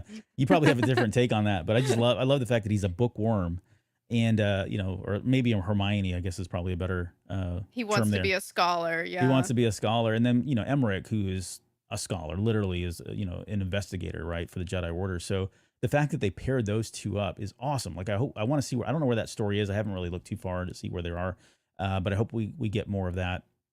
And then on top of that, they are doing something. They are trying to figure out a way to breach the storm wall. So Rye's like, what more do you want us to do? Right? Just ease up, give it time, kind of thing. And of course, this is just fueling. He's feeling like even more frustration and more anger. Right? This is not what he wants to hear, that everything is being done, because in his mind, he wants to take the battle to the Nihil, similar to Bell. They want to take the battle straight to the Nihil. We need to fight them, kind of thing. And again, they're caught up in their emotions and that sort of thing. So it makes sense that their characters are coming from that place. But definitely gets very frustrated. And all again, at the center of all this is it just keeps coming back to Avar Kriss, right? The emotion, that connection that he has with Avar, wanting to reconnect with her, needing her to be that stabilizing force for him that he doesn't have because Stellan's gone now. I just want to read the last part of this part, and I'll get your thoughts on it. But this is after the Senate. Lena So has given her speech. Everybody cheers. Everybody leaves the Senate chambers, and he's there by himself. He stays behind until everyone has left the Senate chambers.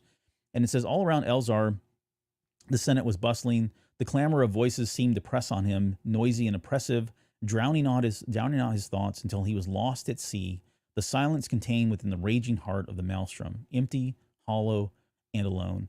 The analogies that always come back also in this book to how he perceives the force, right, as water, oceans, raging waves, that kind of thing.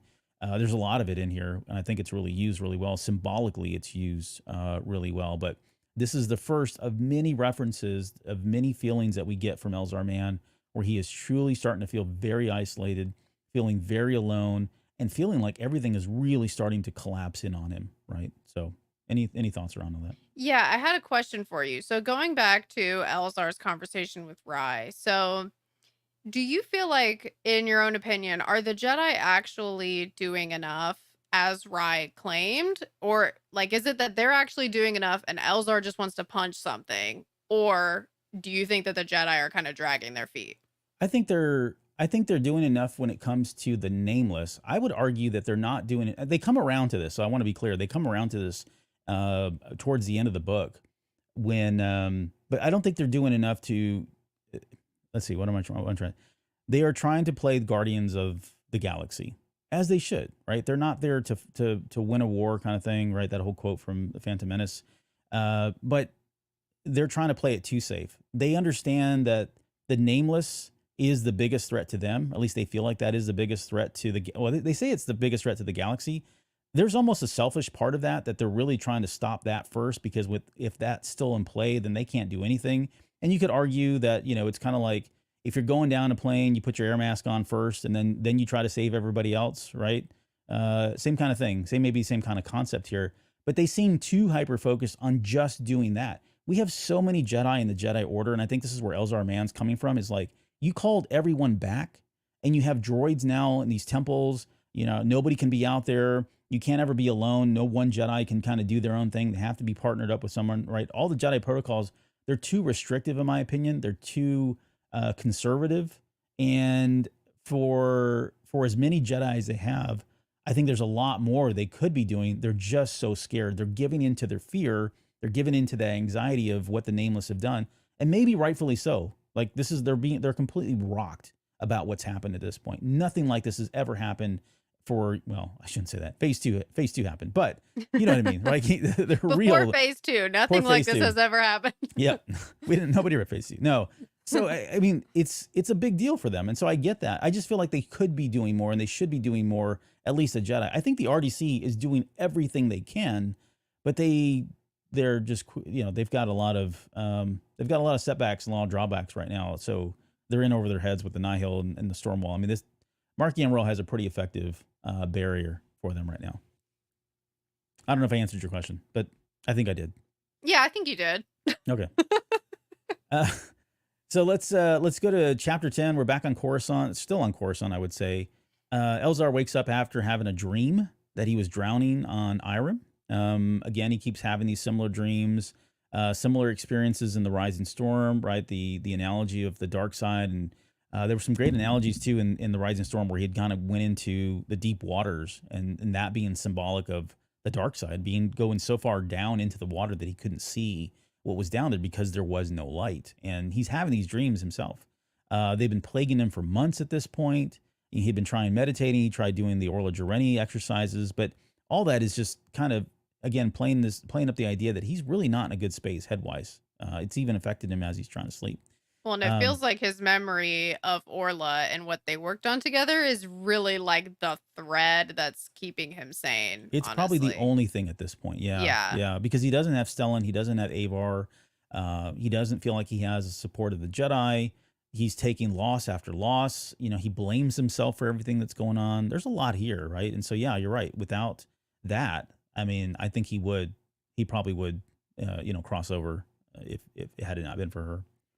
And so, yeah, the other talking points I had are really just around that, about not having Stellan, not having Avar. And then he feels a rush of confidence when he starts thinking about Stellar.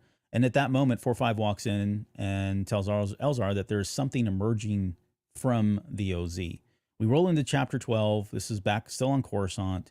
And this is now after the public execution of Vitor.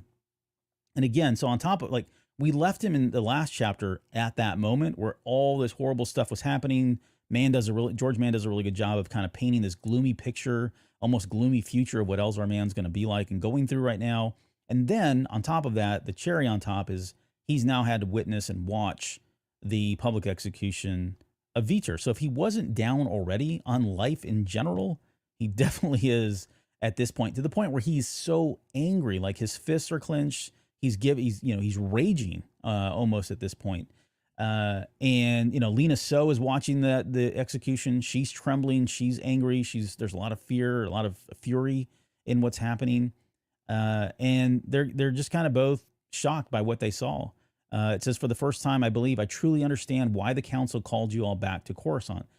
So he has Lina So saying that to him now, justifying that they should be there on Coruscant, which kind of feels like another punch in the gut, right? To have somebody like her say, okay, now this makes more sense, kind of thing, when he knows that that's not really what he wants to do.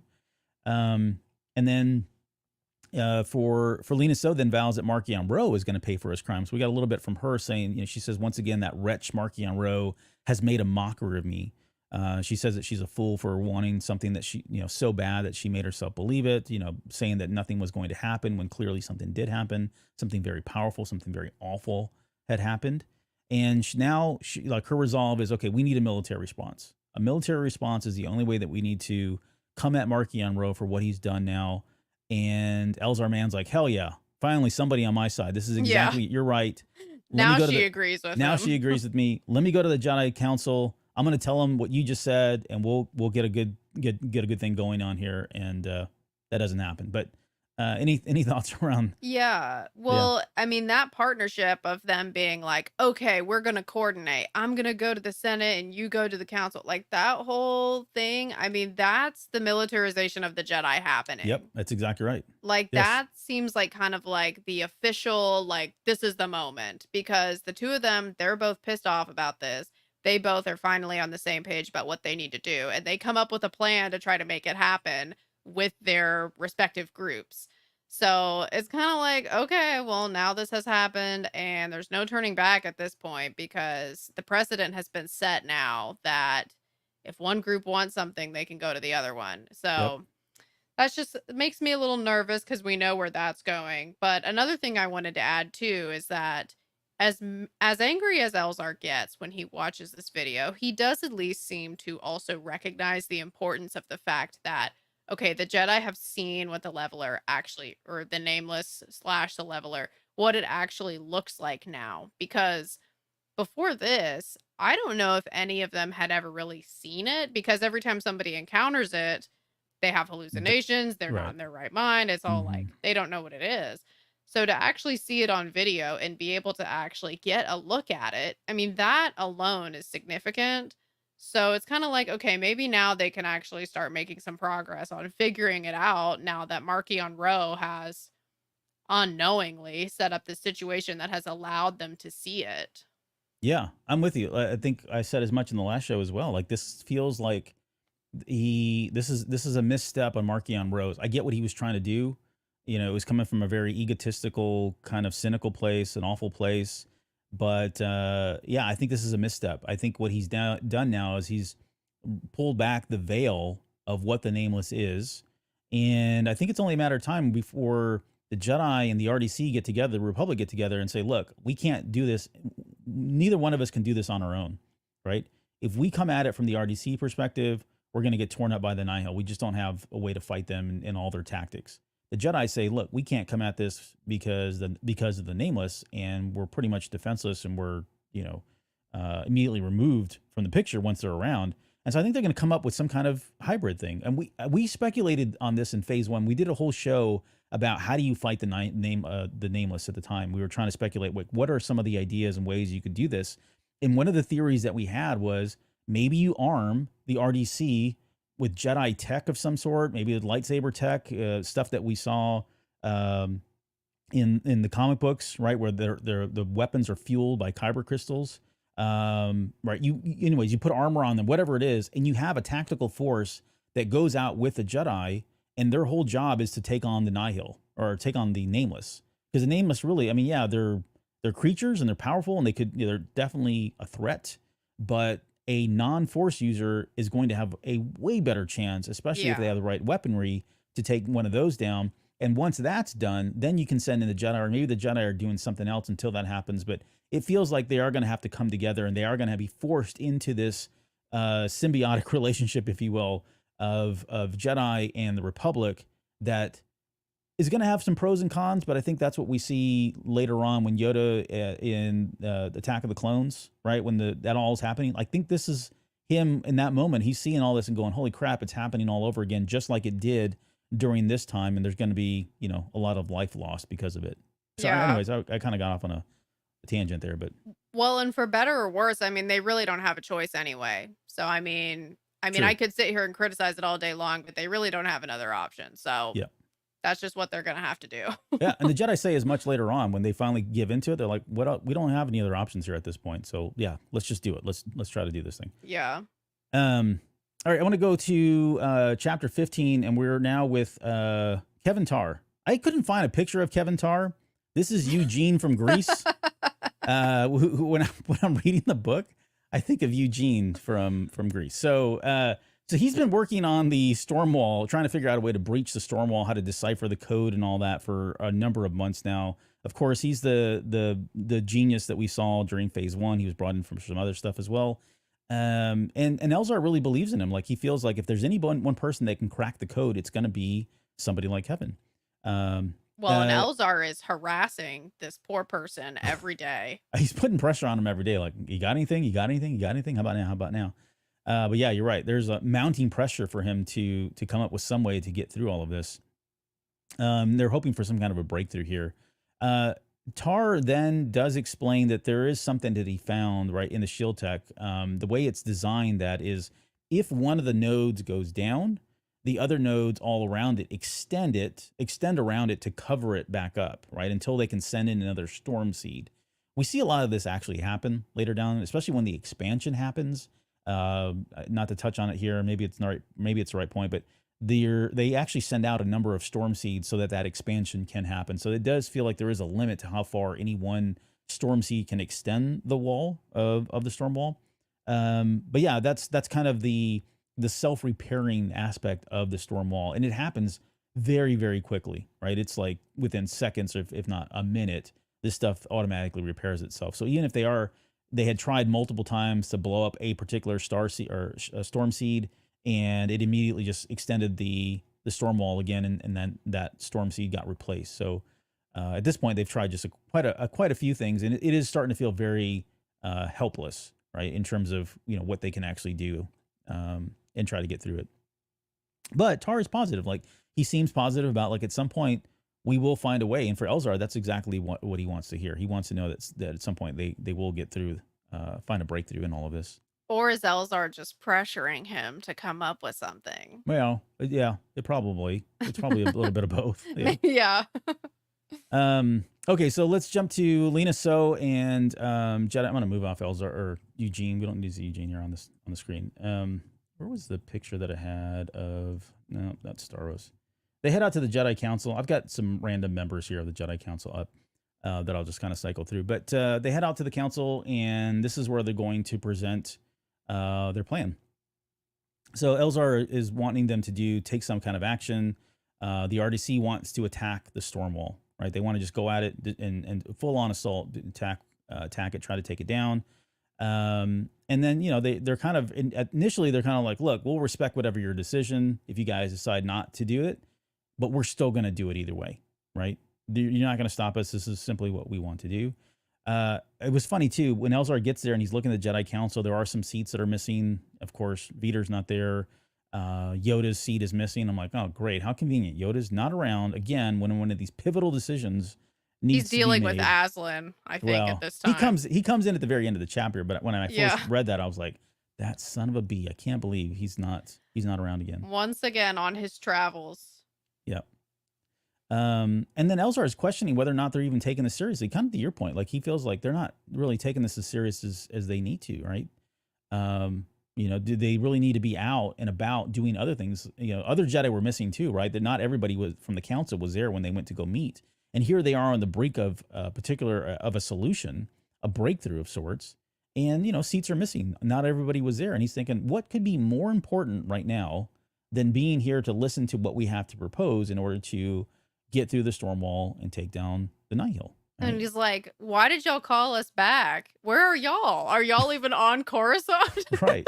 What happened to the Jedi protocols? Are y'all just on vacay? Like, what the heck? They're on sabbatical. So we learn again that they want to focus on the nameless. Lo's response, one of the Jedi. So let me see if I got a picture of Lo. But Lo's response was, they respect their decisions and opinions, but there's just not enough time. Everybody's watching. Is that him? No, that's La Rue. I don't think I have one of Ro. I don't. Yaro Proof, which is him. We saw him in the prequel trilogy. he asks what they, you know, he asks them like, what do you think we should do?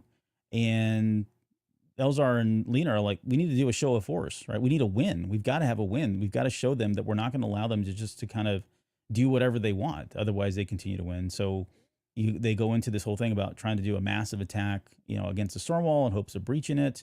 And the council pushes back, right? They say that they've been working. That's Rhaena Kent. I thought that was. Sorry, I'm distracting myself. The council pushes back. They said that they have everything, all the efforts, everything's under control. They're doing what they can. You know, there's nothing more here that they should be doing. This is exactly, you know, if they go and attack the storm wall, they're actually doing what the Nihil want them to do, which is true. I mean, think. yeah, I think they are actually right about that. I do too. I understand 100% do. Which we will find out in just a few, in a few Yeah. chapters here. And the, you know, Elzar, you know, says that they've lost so much and that's why they're, you know, why he's coming to them like this. I mean, he's basically pleading, right, for them to do something. And this is where it really he gets again punched in the stomach. I forget who says this, but one of the Jedi say, I see that the sad death of Master Veeder. Oh, I think this is Kai or Rai Kisaka. I see the sad death of Master Veeder has stirred bitter waters in you, Elzar, said Rai. You should take some time, meditate and reflect.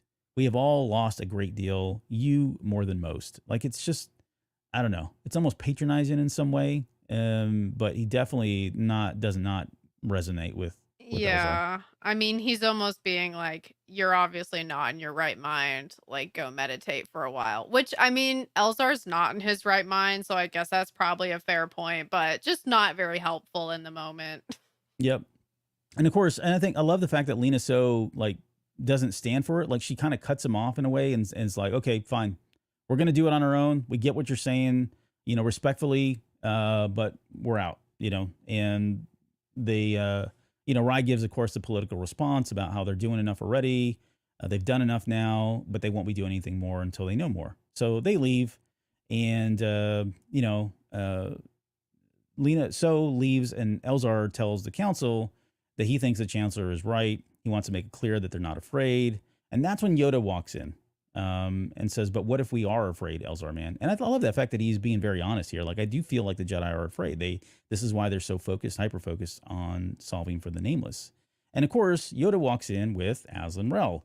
And this is, I was not clear whether this was the same scene or that we saw in the book.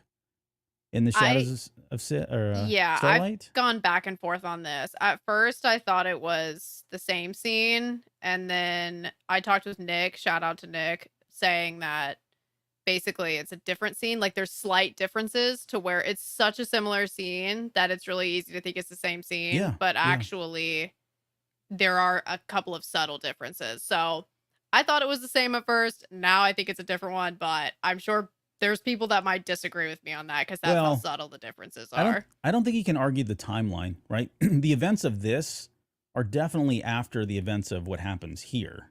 Okay. So I do, it is very similar. And again, this is where I'm not sure if like one was inspired by the other. It doesn't really make a difference. The point is Aslan Rel walks in with Yoda. It's kind of a tongue twister. It is. And, you know, he's the former Jedi. He's the one that had a brush with the Nameless. He's completely obsessed. So to the point where he actually turned to the dark side, which I think is a cautionary tale for like Bell and for Elzar Mann, right? Becoming obsessed with something to the point where it suddenly becomes an attachment, I think leads to the dark side. I think that's kind of where they're going with all this.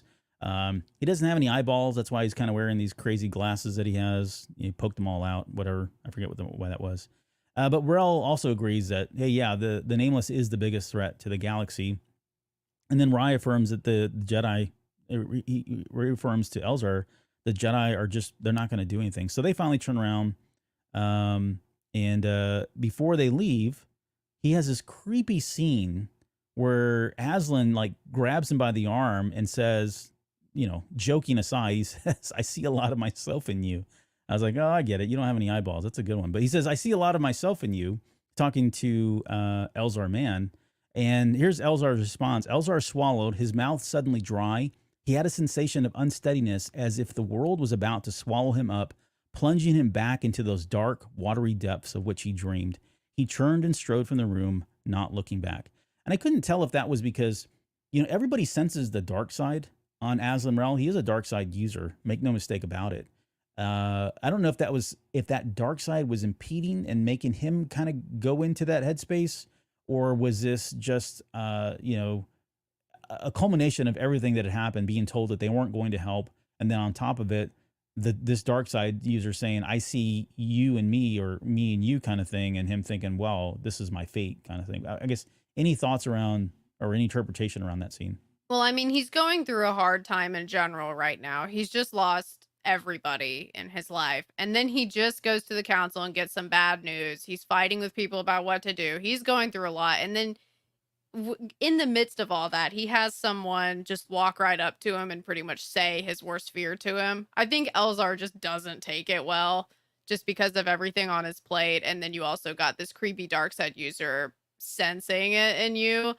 I mean, to me, it just was kind of just like not a good time for Elzar to be told something like that. And that's kind of how I interpreted his reaction, is it just kind of shakes him up that Aslan would go out of his way to like call him out and say this to him. Yeah, and I do have a sneaky suspicion that Aslan is sensing the dark side in him, and why he's saying that. And he could be saying, "I see myself in you," but he could be alluding to the fact that he sees that Elzar has started down the dark side path, right? Or at least senses that Elzar is like very unbalanced and emotional right now, which Sure. is, how that starts. Yep.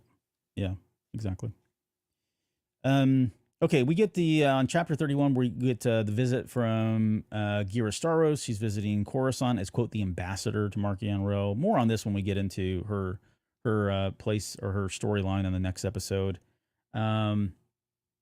Elzar is kind of trying to sense whether or not this is safe, right? She hasn't even exited the ship yet. He doesn't sense anything, like there's no malice or no malintent from her before she gets off. And so Gira comes out, and they do the whole pleasantries and stuff, and she ends up going to her chamber. Again, we'll talk about all that a little bit later, but he's approached by Master Agra and Kisaka, and they want to know what Elzar thinks about all of this. He says he's skeptical that Staros is here, and he has his doubts. He doesn't believe that Marchion Ro wants peace at all. He's 100% spot on. We all know this. And then they take Elzar away and say, look, they want Elzar to go with him because they need his help with what they want to happen next. We roll into chapter 35. Elzar and Lena are kind of taking a stroll later that night together. And Lena asks Elzar, man, like, what do you think? She wants her thoughts on, everything that's going on, especially this whole thing with Gira Staros and whether or not, they feel like they can trust her. There's the picture of Gira Staros. On the left is from phase 1, and on the right, or I think I had that wrong. Phase 1 is on the right. I forget now. I think phase 1 is the left. Phase 1 is the left, yeah. Yeah. Because that's what she looked like in the comic book. But yeah, so she's wanting Elzar's thoughts on what, this approach from Nihil, can they be trusted kind of thing. And Elzar says that, the Jedi don't trust Ro, rightfully so. Lena agrees. I don't trust her either. And no one really trusts her. They're looking at it from, is this a way for her just to kind of elevate her power? They're trying to really understand what is it that she wants by doing this stuff that you and I have been talking about. Yeah, I'm Like, trying to understand that too. Like, what the hell does this chick want, right? And so What is in it for her? It seems horrible. Yeah.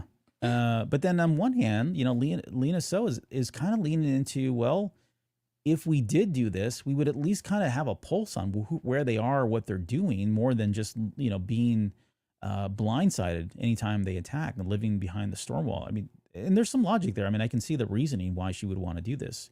And then she also feels like, at least that would give them opportunity to kind of potentially contact people through on the other side of the storm wall. And of course, she's talking about Kip again, her son, but she's feeding into kind of Elzar. She's trying to play into Elvar's. I mean, she knows that Elzar and Avar are a thing, and she's trying to play into that. She's trying to get him to come on board with this idea because, yeah, this could be an opportunity for him to reunite with Avar if they were to enter into kind of this peace agreement with the Nihil, which I think is a terrible decision, of course, and horribly dangerous.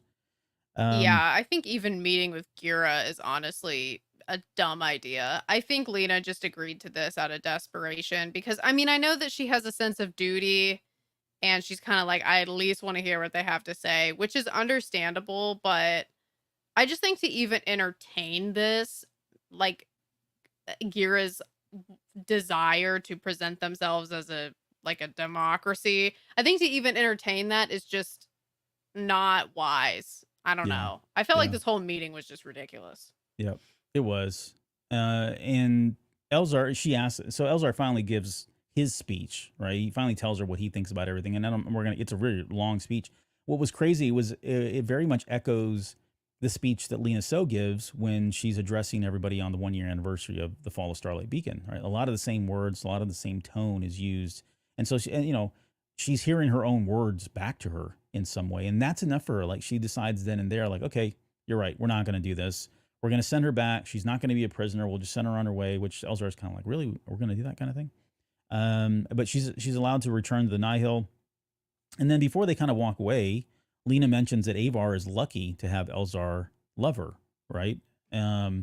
Which I'm like, I think I told you, like, Whoa. yeah, it was kind of a whoa moment for me. I've always wondered if these two, I mean, if Avar had not been in the picture, I just always wondered if these two would be a thing, Lena So and Elzar Mann. I always saw that with Stellan Gios, and there was something between Stellan and her. Maybe I was reading too much Maybe into she's that, just a but flirt. maybe she's all alone. All she's got is her cats. So yeah. Hey, okay. No, I'm not. No, that's not a personal attack. I just As meant a like cat, I'm. a cat person, Yeah, that was not a I personal attack. feel the Mama. need to defend having cats. Right. There's nothing wrong with being single and having cats. We all do it. We all go through that phase.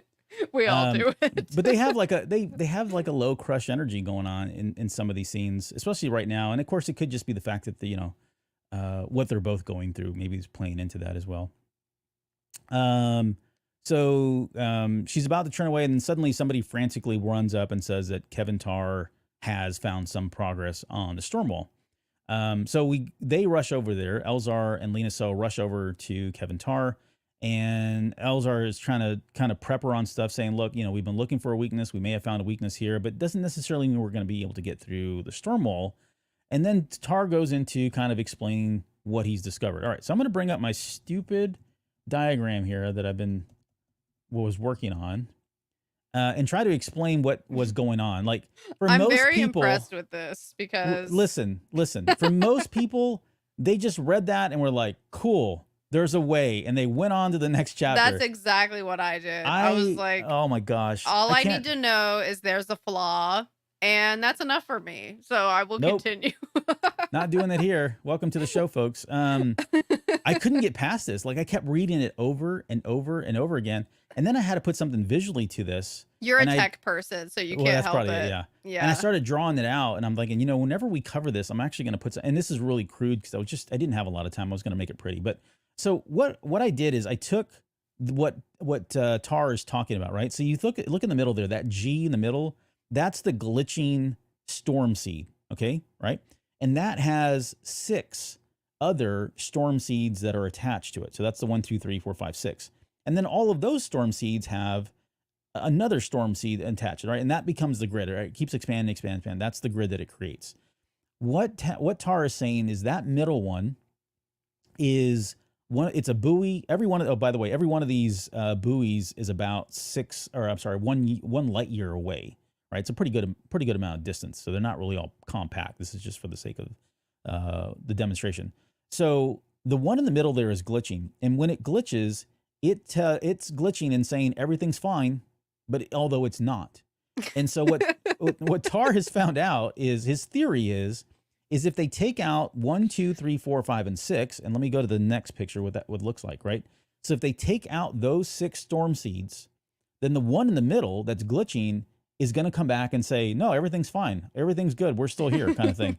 And that's going to be the hole that they have to kind of get through, because all these storm seeds are down, and this guy is not doing what it needs to do, right? It's not extending the storm wall any further than it has right now.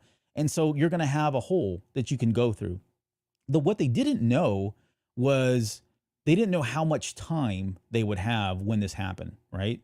And they make a joke about it at the very end of the chapter. Like, I think it's Elzar tells Lena So, like, oh, you don't want to know. Like, it's probably not much, basically.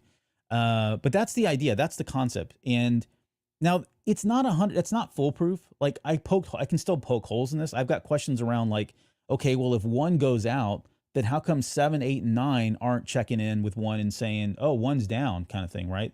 So it's not foolproof. And again, that's not the point of this.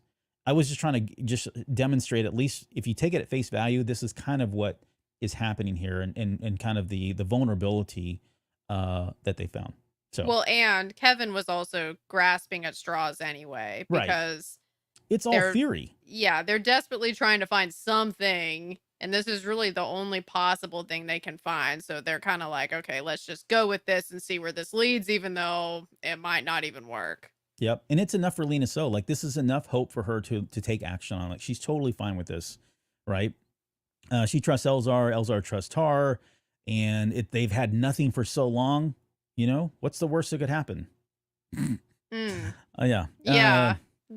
Thank you, Skywalker's Academy says, I would do this, Albert. I'm glad you thought of it. Maybe I'll pretty this up and make it a nice little infographic at some point. But yeah, that's kind of what's going on there. So Lena So then runs off to go tell Admiral Kronara, who is the main admiral of the Republic fleet. We've known him forever now, main character. And then Elzar is like, oh, great, I'm going to run off to the council and let them know, because they're really going to be excited to hear about this. And that's when Lena asked Tar, like, how much time do we have? And he's like, yeah, you know, I don't know, a little bit. Half a second. Half a second, maybe. If that. Okay. So let's go to chapter 39. This is Elzar going to the council. I'll condense this down because we're getting low on time here.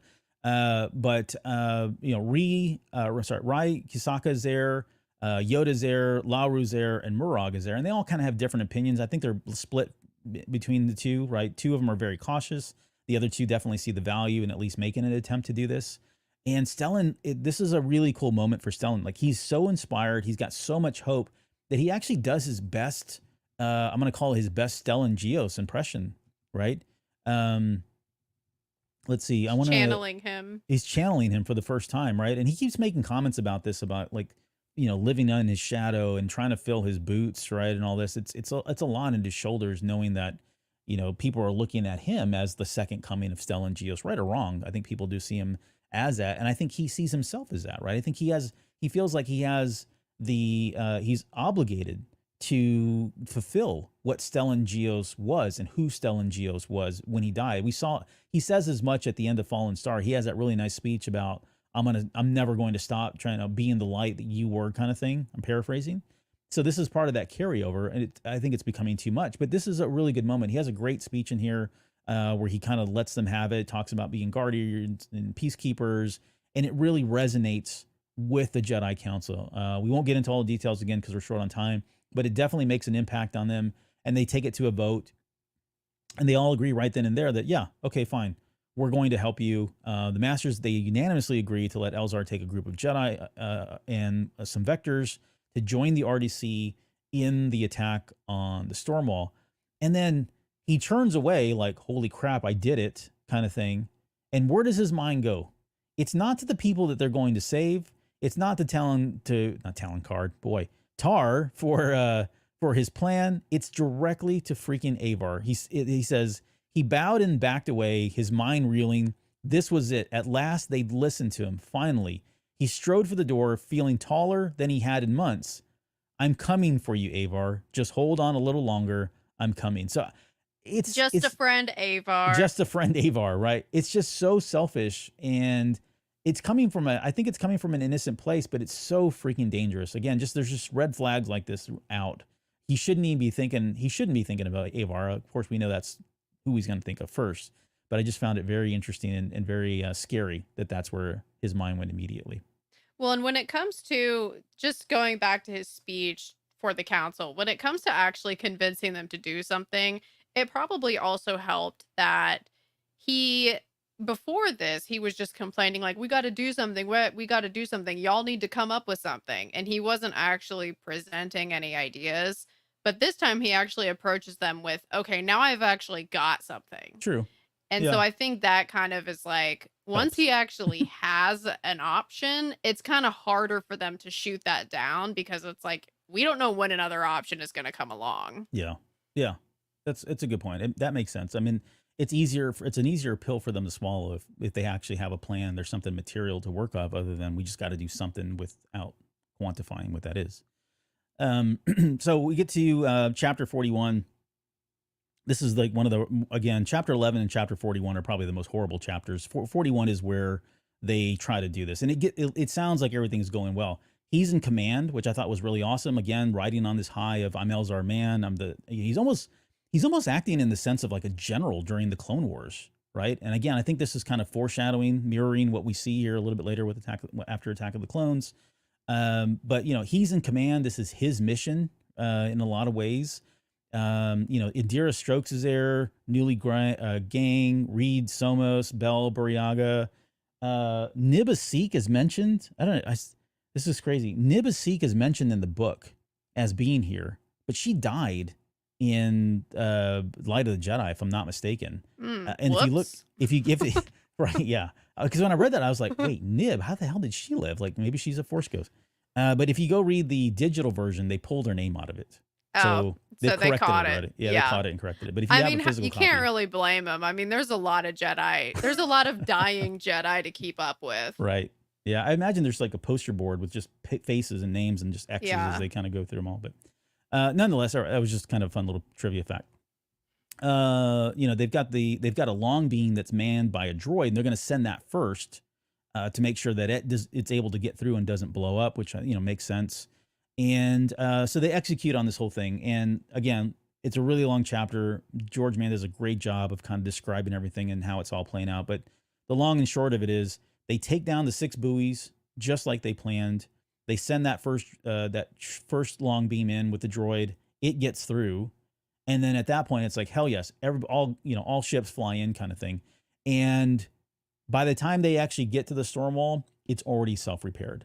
And so my thinking was like, yeah, it worked, but there's just not enough time to get everybody through all of this. And on top of that, I think in total, we mentioned just how many ships had blown up. There was 8 long beams, a vector, tons and tons of people are now laying there dead. Everybody's in shock. We almost lost Buryaga and Bell to all of this. And you've got Elzar Mann now, who completely feels responsible for everything that has just happened. So, as much as high as he was going into this battle, I think he's just as equally low coming out of this battle. And arguably, the worse he is, I think he bottoms out here. Yeah. At this point in the book, and it doesn't really recover until the very end. I think this is, I think in this book we see Elzar's rock bottom and Bell's rock bottom, which are both kind of around the same issue. Because, I mean, when Elzar was blaming himself for Starlight Beacon, that was a lot easier for us to be like, okay, like you can't blame yourself for the whole thing. Like a lot of other things had to come together for this to happen. Like you as one person can't control all of this. But with this particular scenario, it's like this was his thing that he pitched and really fought for to get them all to do it. So, I mean, I don't know how he's going to come back from a letdown like that, because even though at the end of this book, we do see him in a better place emotionally, I mean, I would not be surprised if the next book that he's in, we're starting off with more of Elzar beating himself up for all his failures, with this one being number 1. Yeah. Yeah. This cuts deeper than the Chancey Yarrow one. See what I did there? No, that was a joke. Oh God. Don't remind me. Yeah. Okay. I've repressed that. Yeah, I've repressed that apparently. I agree. Like this isn't just because Avar is there, I don't see things getting better.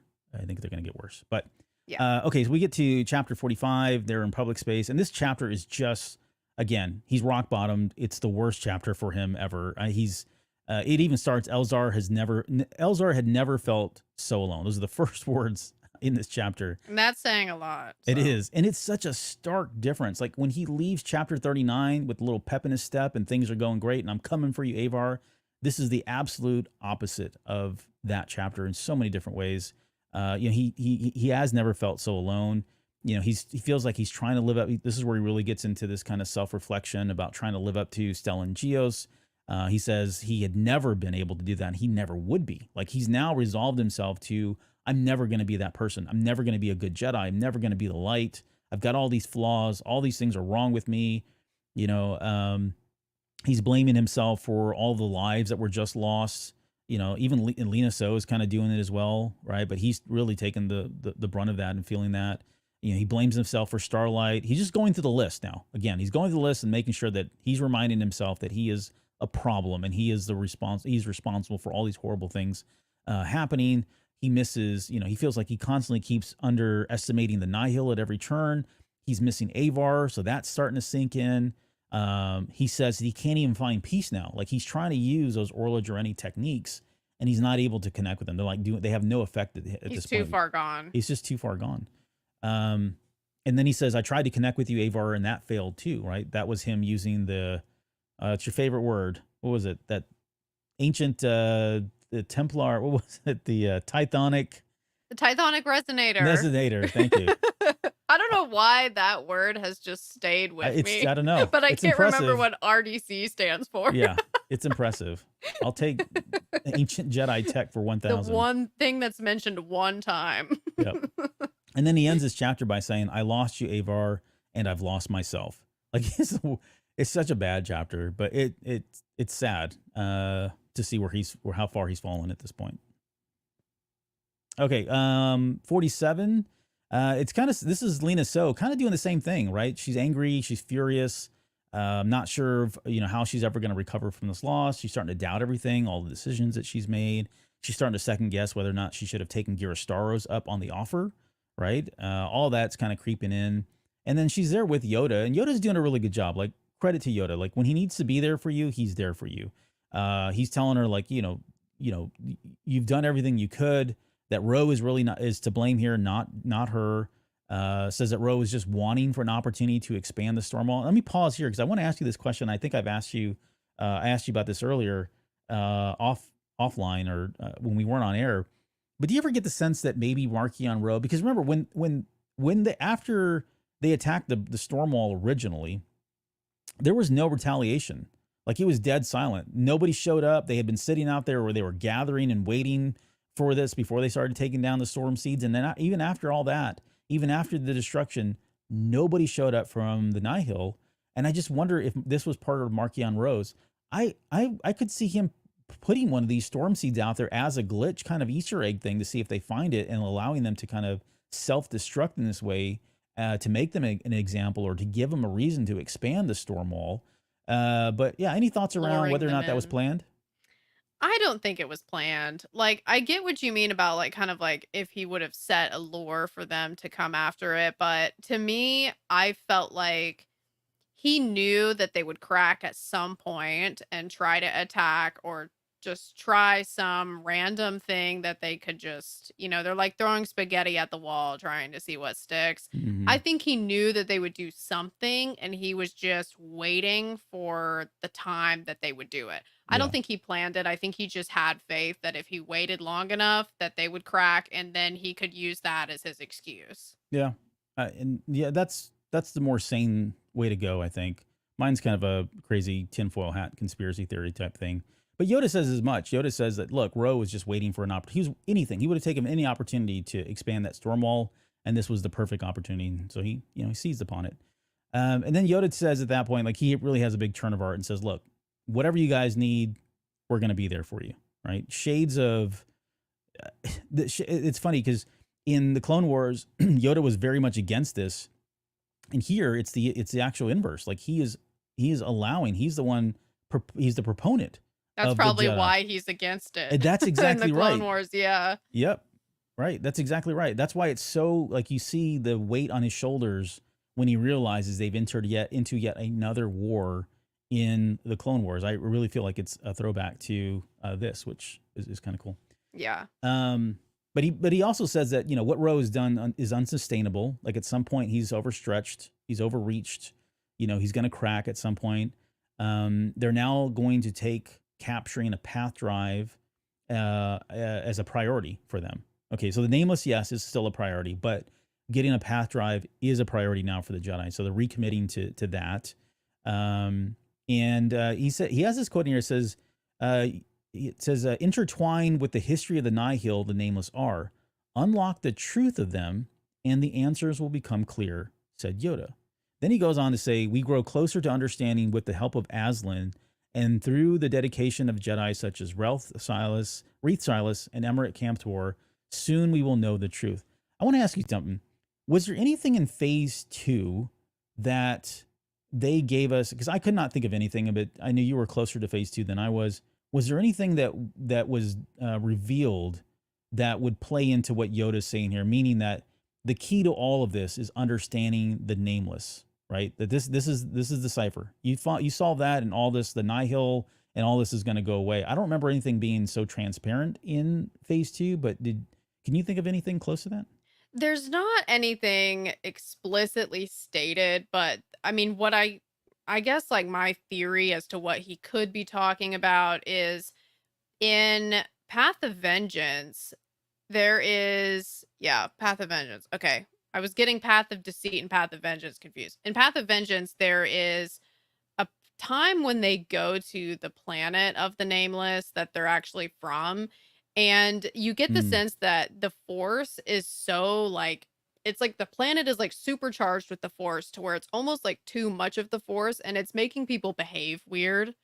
And so it's almost kind of like maybe the Nameless kind of filled like a sort of ecological sort of role with balancing out like the Force being too strong on one end, kind of like um just sort of a counterweight, yeah, sort of. counter. Yeah, yep. Yeah, and so when the Nameless is actually on the planet that it's from, it's fulfilling a purpose. It's actually doing a good thing by keeping the Force in balance. And none of this is said like explicitly. This is just kind of like me putting the pieces together. So I could be proven wrong. But Okay.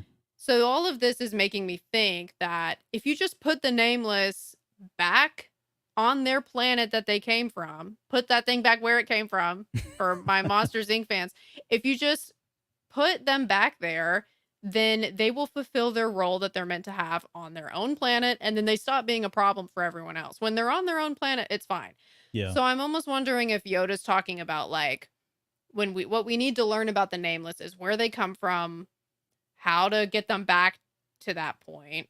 Hmm. And but I think that all of that information was kind of lost to time, and that's why Yoda was trying to get Aslan Rel in Shadows of Starlight to help him find this map to the planet of the Nameless that has been lost as well. So basically, what I think Yoda might be talking about is we got to figure out where these things came from so we can send them back there. Yeah. Or the answers lie there. There could be some counterpart, like some physical counterpart or something they could use to keep the Nameless in check. Maybe they find that on the planet as well. I don't know. But Yeah. I have a feeling Aslan, Reath, and Emmerich are probably all going to kind of, meet up here very soon, if that's indeed where they end up going or trying to find. Okay, so let's move on to just 2 more chapters here. Chapter 15, we're back on Coruscant. And, Elzar is heading to the temple now for the Jedi debrief, right? He's like, does not want to do this. He doesn't feel like they're going to attack him, right? Because I think it was, but they have questions about what happened at the storm He's wall. been punished enough. Yeah, right. He's been beat up enough about this by himself alone, right? He's beat himself up so much about it. But before he does that, he goes into his chambers to kind of hide. Like, he doesn't want to be around anybody. He doesn't want anybody telling him, like, oh, you did fine and, you did the best job that you could. He doesn't want any kindness at all. In fact, that's literally what he says. He wants no kindness. He just wants honesty and truth. And then he goes into his chambers, and what does he do? He starts sulking around Avar Kriss again. Avar was a friend, fellow Jedi Master. They agreed long ago that's all they would ever be. And it was enough. Truly it was. What he needed from her now was a shoulder to lean on, guidance, understanding. He needed to know someone cared. He says that, right? He's thinking that. And then he picks up the... He doesn't want the other people to care, though, just Avar. Yeah, exactly. Because this is right after he's like, I don't want any kindness. And then Yeah. he goes back to his room and is like, I wish I had some I wish I had kindness some from Avar Avar. kindness. Yeah. And then he does his little love letter to her, right? He does his little love letter. So he says that he's been trying to be the next Stellan Gios and that he can't. He doesn't know who he is if he's not with her. Like there's so many red flags. Listen to this. He feels like he's not selfless, which is in my opinion, the defining quality of a Jedi. He failed at many people. He failed so many people, and so many people have died. He can't see the road ahead of him, right? There's almost no future for him. There's just darkness, right, if you will. and he's not sure what the Force wants him to do. Like he feel like he's lost his connection for the Force. And then he ends his love letter with, I hope you're okay. And even though you won't hear this message, I want you to know that I care and I've tried. I may Love the Force you. be with you, Avar. So it's like he was trying to say I love you and never got it out. He tried 2 times, never got it out, and just said, may the Force be with you, and then hangs up the phone. Probably for the best, because isn't this the message that Porter eventually Yes. hears? Yeah, this is that's the kind of message he embarrassing. captures and then gives it. Right. Like, talk about embarrassing. It's like the teacher reading your texts in front of the class when she takes your phone up. Wow, you are you're from a different generation. They would take our love letters and read those in front of the class. But I don't know which is worse. I know, right? Yeah. It was harder for them to read the love letters because it was in my writing, but maybe that was all right. So okay. So he sends that message, and we all know what happens to it, right? Porter intercepts it. He gives it to Avar, and that's enough for Avar to feel like, oh, okay, he's out there, he's thinking about me, kind of thing. And this comes up a little bit later. I'll get to that here in just a second when they're finally reunited. Yeah. So we get to chapter 52, and this is where Elzar Mann and Lena So are heading in to meet up with the council. He tries to say something before they walk into the chamber, and Lena So's like, stop blaming yourself. Right. What's happened has happened. The best thing that we can do right now, we made the best decision that we could with the data that we had. We had no choice, and we just got to keep trying. And the truth, it is the truth. Like, there really is no reason for him to sit there and beat himself up about this anymore. And so Lena goes in, she asks the council, if she should have accepted Gira Starros' proposal for the Nihil to kind of have a seat at the Senate. They say that, look, we've tried everything else. They kind of weigh the pros and cons of it. They're kind of having a discussion and debating about whether or not I this is that. I know, it's crazy. And then, don't even consider this. This is ridiculous. oh, not only did they consider it, they're going to follow through with it. I mean, this is going to happen. Now, what becomes of it, we won't know until the next book comes out. But I really hope that somebody's got to come to their senses, because this is crazy to me. Yeah. And they even asked, I think it's Murag that asked Elzar, like, what's your opinion? And then Elzar, he's really still questioning why anybody would do this at this point, but he also agrees with So that, like, we've tried everything. I mean, he's so beaten down that I just feel like he was going to give in to whatever. Like, I don't think he cares anymore. Yeah, about any no, of this he was stuff. the wrong person to ask. Right. He's not going to give you a real answer right now. Yeah, and of course the council doesn't know where he's at, in his headspace, but that's kind of the answer he got. And Yoda's point was, look, I wrote the quote that we're familiar with, which is better the devil you know than the devil you don't, kind of thing. So if nothing else, yeah, it's horrible. We all know this is wrong, but at least we can, keep a pulse on him. And so they all agree. That's the plan. They're not going to get this. I don't think they're going to actually keep a pulse on them. I think that Gira is just going to give them more of the crap that she gave them when they met the first time, which is like just a bunch of lies. Yep. So, like, yeah, lies and, self-benefiting proposals and stances, right?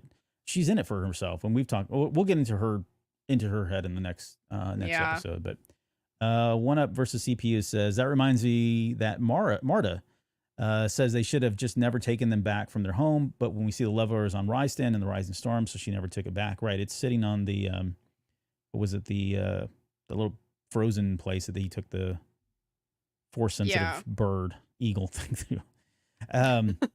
That poor guy. What was his name? I forget now. I felt so bad about him. Anyways, okay. It's the last chapter, kind of our last comment here. So this is, this is chapter 67 when we get to Elzar again. And at this point, this is when Avar has come through the Jedi, into the Jedi Council, come through the temple, come through the council. Everybody's happy to see her. And it says Elzar took a step forward. He opened his mouth to speak, but then seemed to remember where he was and held himself back, glancing away. Avar wanted to run to him, but she couldn't, not hear. Oh, Elzar, what happens next? But because the truth is, I need you too. So Avar says, I shouldn't say to him, of course, but she says, I need you too. So in response to him, in his message saying, Avar, I need you, in my head, they're essentially saying, I love you. And they're saying, I love you back. Right. And they, of course, they had the hand sex. We talked about that. They brushed hands. And so there'll be some kind of baby the that Star pops Wars out. version. Star Wars version of hand sex. But yeah, that's how it ends. So they are reunited. I think he feels better that he's with her, and she now, and we get the sense that she is kind of, we talked about this in her breakdown. Yeah. I mean, she really wants to be with Elzar, and, you know, she's got all her own doubts about herself and all the mistakes that she's made. Right. So yeah, where this goes, I don't know. Like it seems like it is a disaster. It seems like it is a cautionary tale of why Jedi can't have connections. I think that's they're kind of laying down that foundation. And this for me was kind of that formalizing, galvanizing kind of moment. So I'm kind of excited to see where this goes if they truly play that out.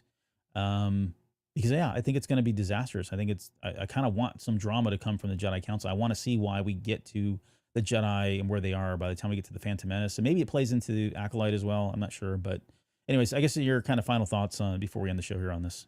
Well, to add to what you just said, it's kind of already been disastrous because I wonder if Elzar wasn't so blinded by his attachment and just trying so hard to think of any way to get to Avar, I wonder if he would have been interested in Kevin's theory, you know, or if the fact that Kevin had a theory, which kind of didn't really make a whole lot of sense, at least from our perspective, if Elzar was just like, okay, whatever, it's something, let's just try it, you know? Yeah. It was, bred out of desperation. Yeah. But, you know, where was it coming from? Probably from, you know, his desire to be reconnected with Avar Kriss. I think that's probably clear at this point. Yeah. So, yeah, there you go. A lot to be said there on those guys. Anything else you want to add? I know we're running on late, but if Well, not, they have maybe a lot in common. So that's something interesting. They have a lot in common, but I think there's a couple of key characteristics that I'm hoping will make sure that they don't go down the same path. I think Elzar is probably dark side at some point. I don't know if there's any avoiding that, but I'm hoping that Bell has a better support system to where he's going to stay in the light, even though he has so much in common with Elzar. I hope the outcome's going to be different. Yep. And I agree. I mean, and it's funny too, like if you follow, like just based on the adult book now, you know, we're following the threads of, okay, they've got a star path, they've got a path drive, right? So check. They potentially have a way to get through the storm wall. Maybe it worked a little bit, so maybe they can expand upon that. Avar has now been reunited with Elzar. Bad. Well, maybe they'll both calm down. I don't know. There's my thumb. I don't know why it does that. Melish Shrike. Just did it on yours. I know, it's so dumb. They've got Melish Shrike now. They've got her kidnapped. No, mine's not doing it now. Now that I'm trying to get it to do it, it won't. This is 2 hours and 11 minutes, and this is what you guys are giving us is thumbs up. This is what happens when we get tired. Yeah. But they've got Melish Shrike now kidnapped or behind. So we'll see what information they can get from her. Now, let's not forget, she was betrayed upon at the very end there by Vice. So maybe she's got a bone to pick. Maybe she'll give up some more information or have a change of heart in some ways. Maybe. Yeah. And then we've got, there's all kinds of other stuff going on. Like Lorna D is playing out in the comic book. She's back. She's now been taken into custody by the Republic forces as well. We haven't even touched on half the other characters, so I don't know how they're going to tie all this up. But it's so far I'm pretty happy where it's going. It's a lot to tie up. It'll be interesting. Yeah. Hey, before we get out of here, I just want to say quickly thank you again to everybody that came up for the live stream, especially everybody that stayed around for the full 2 hours, 12 minutes of the show. Don't forget to head out to cantinacast.com/YouTube. Like, subscribe, and if you guys have comments or you've got questions that you want us to answer, let's start putting them in the comment section of this video. Like the feed is great, but throw them in the comment section. Either myself or Lauren will get to it. We can respond to those and kind of interact with you guys there. But yeah, head out to cantinacast.com/YouTube.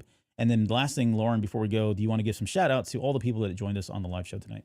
Yes. So thank you everyone who joined us. So we had Skywalker's Academy, Sky, Danny, one up versus CPU, Riley, my Star Wars guys, Gary, John Garcia, and Matt. So thanks, y'all. Yeah. Thank you guys for sticking around so long. All right. Don't forget, we've got Waystation this Sunday, and we've also got a Patreon show this Sunday, and then Lauren and I will be back next Thursday. We'll wrap up our coverage with all the baddies of Eye of Darkness. So that'll be a lot of fun because we're going to talk a lot of Marchion Ro. With that, thanks again for everyone that joined, and we'll see you guys next week.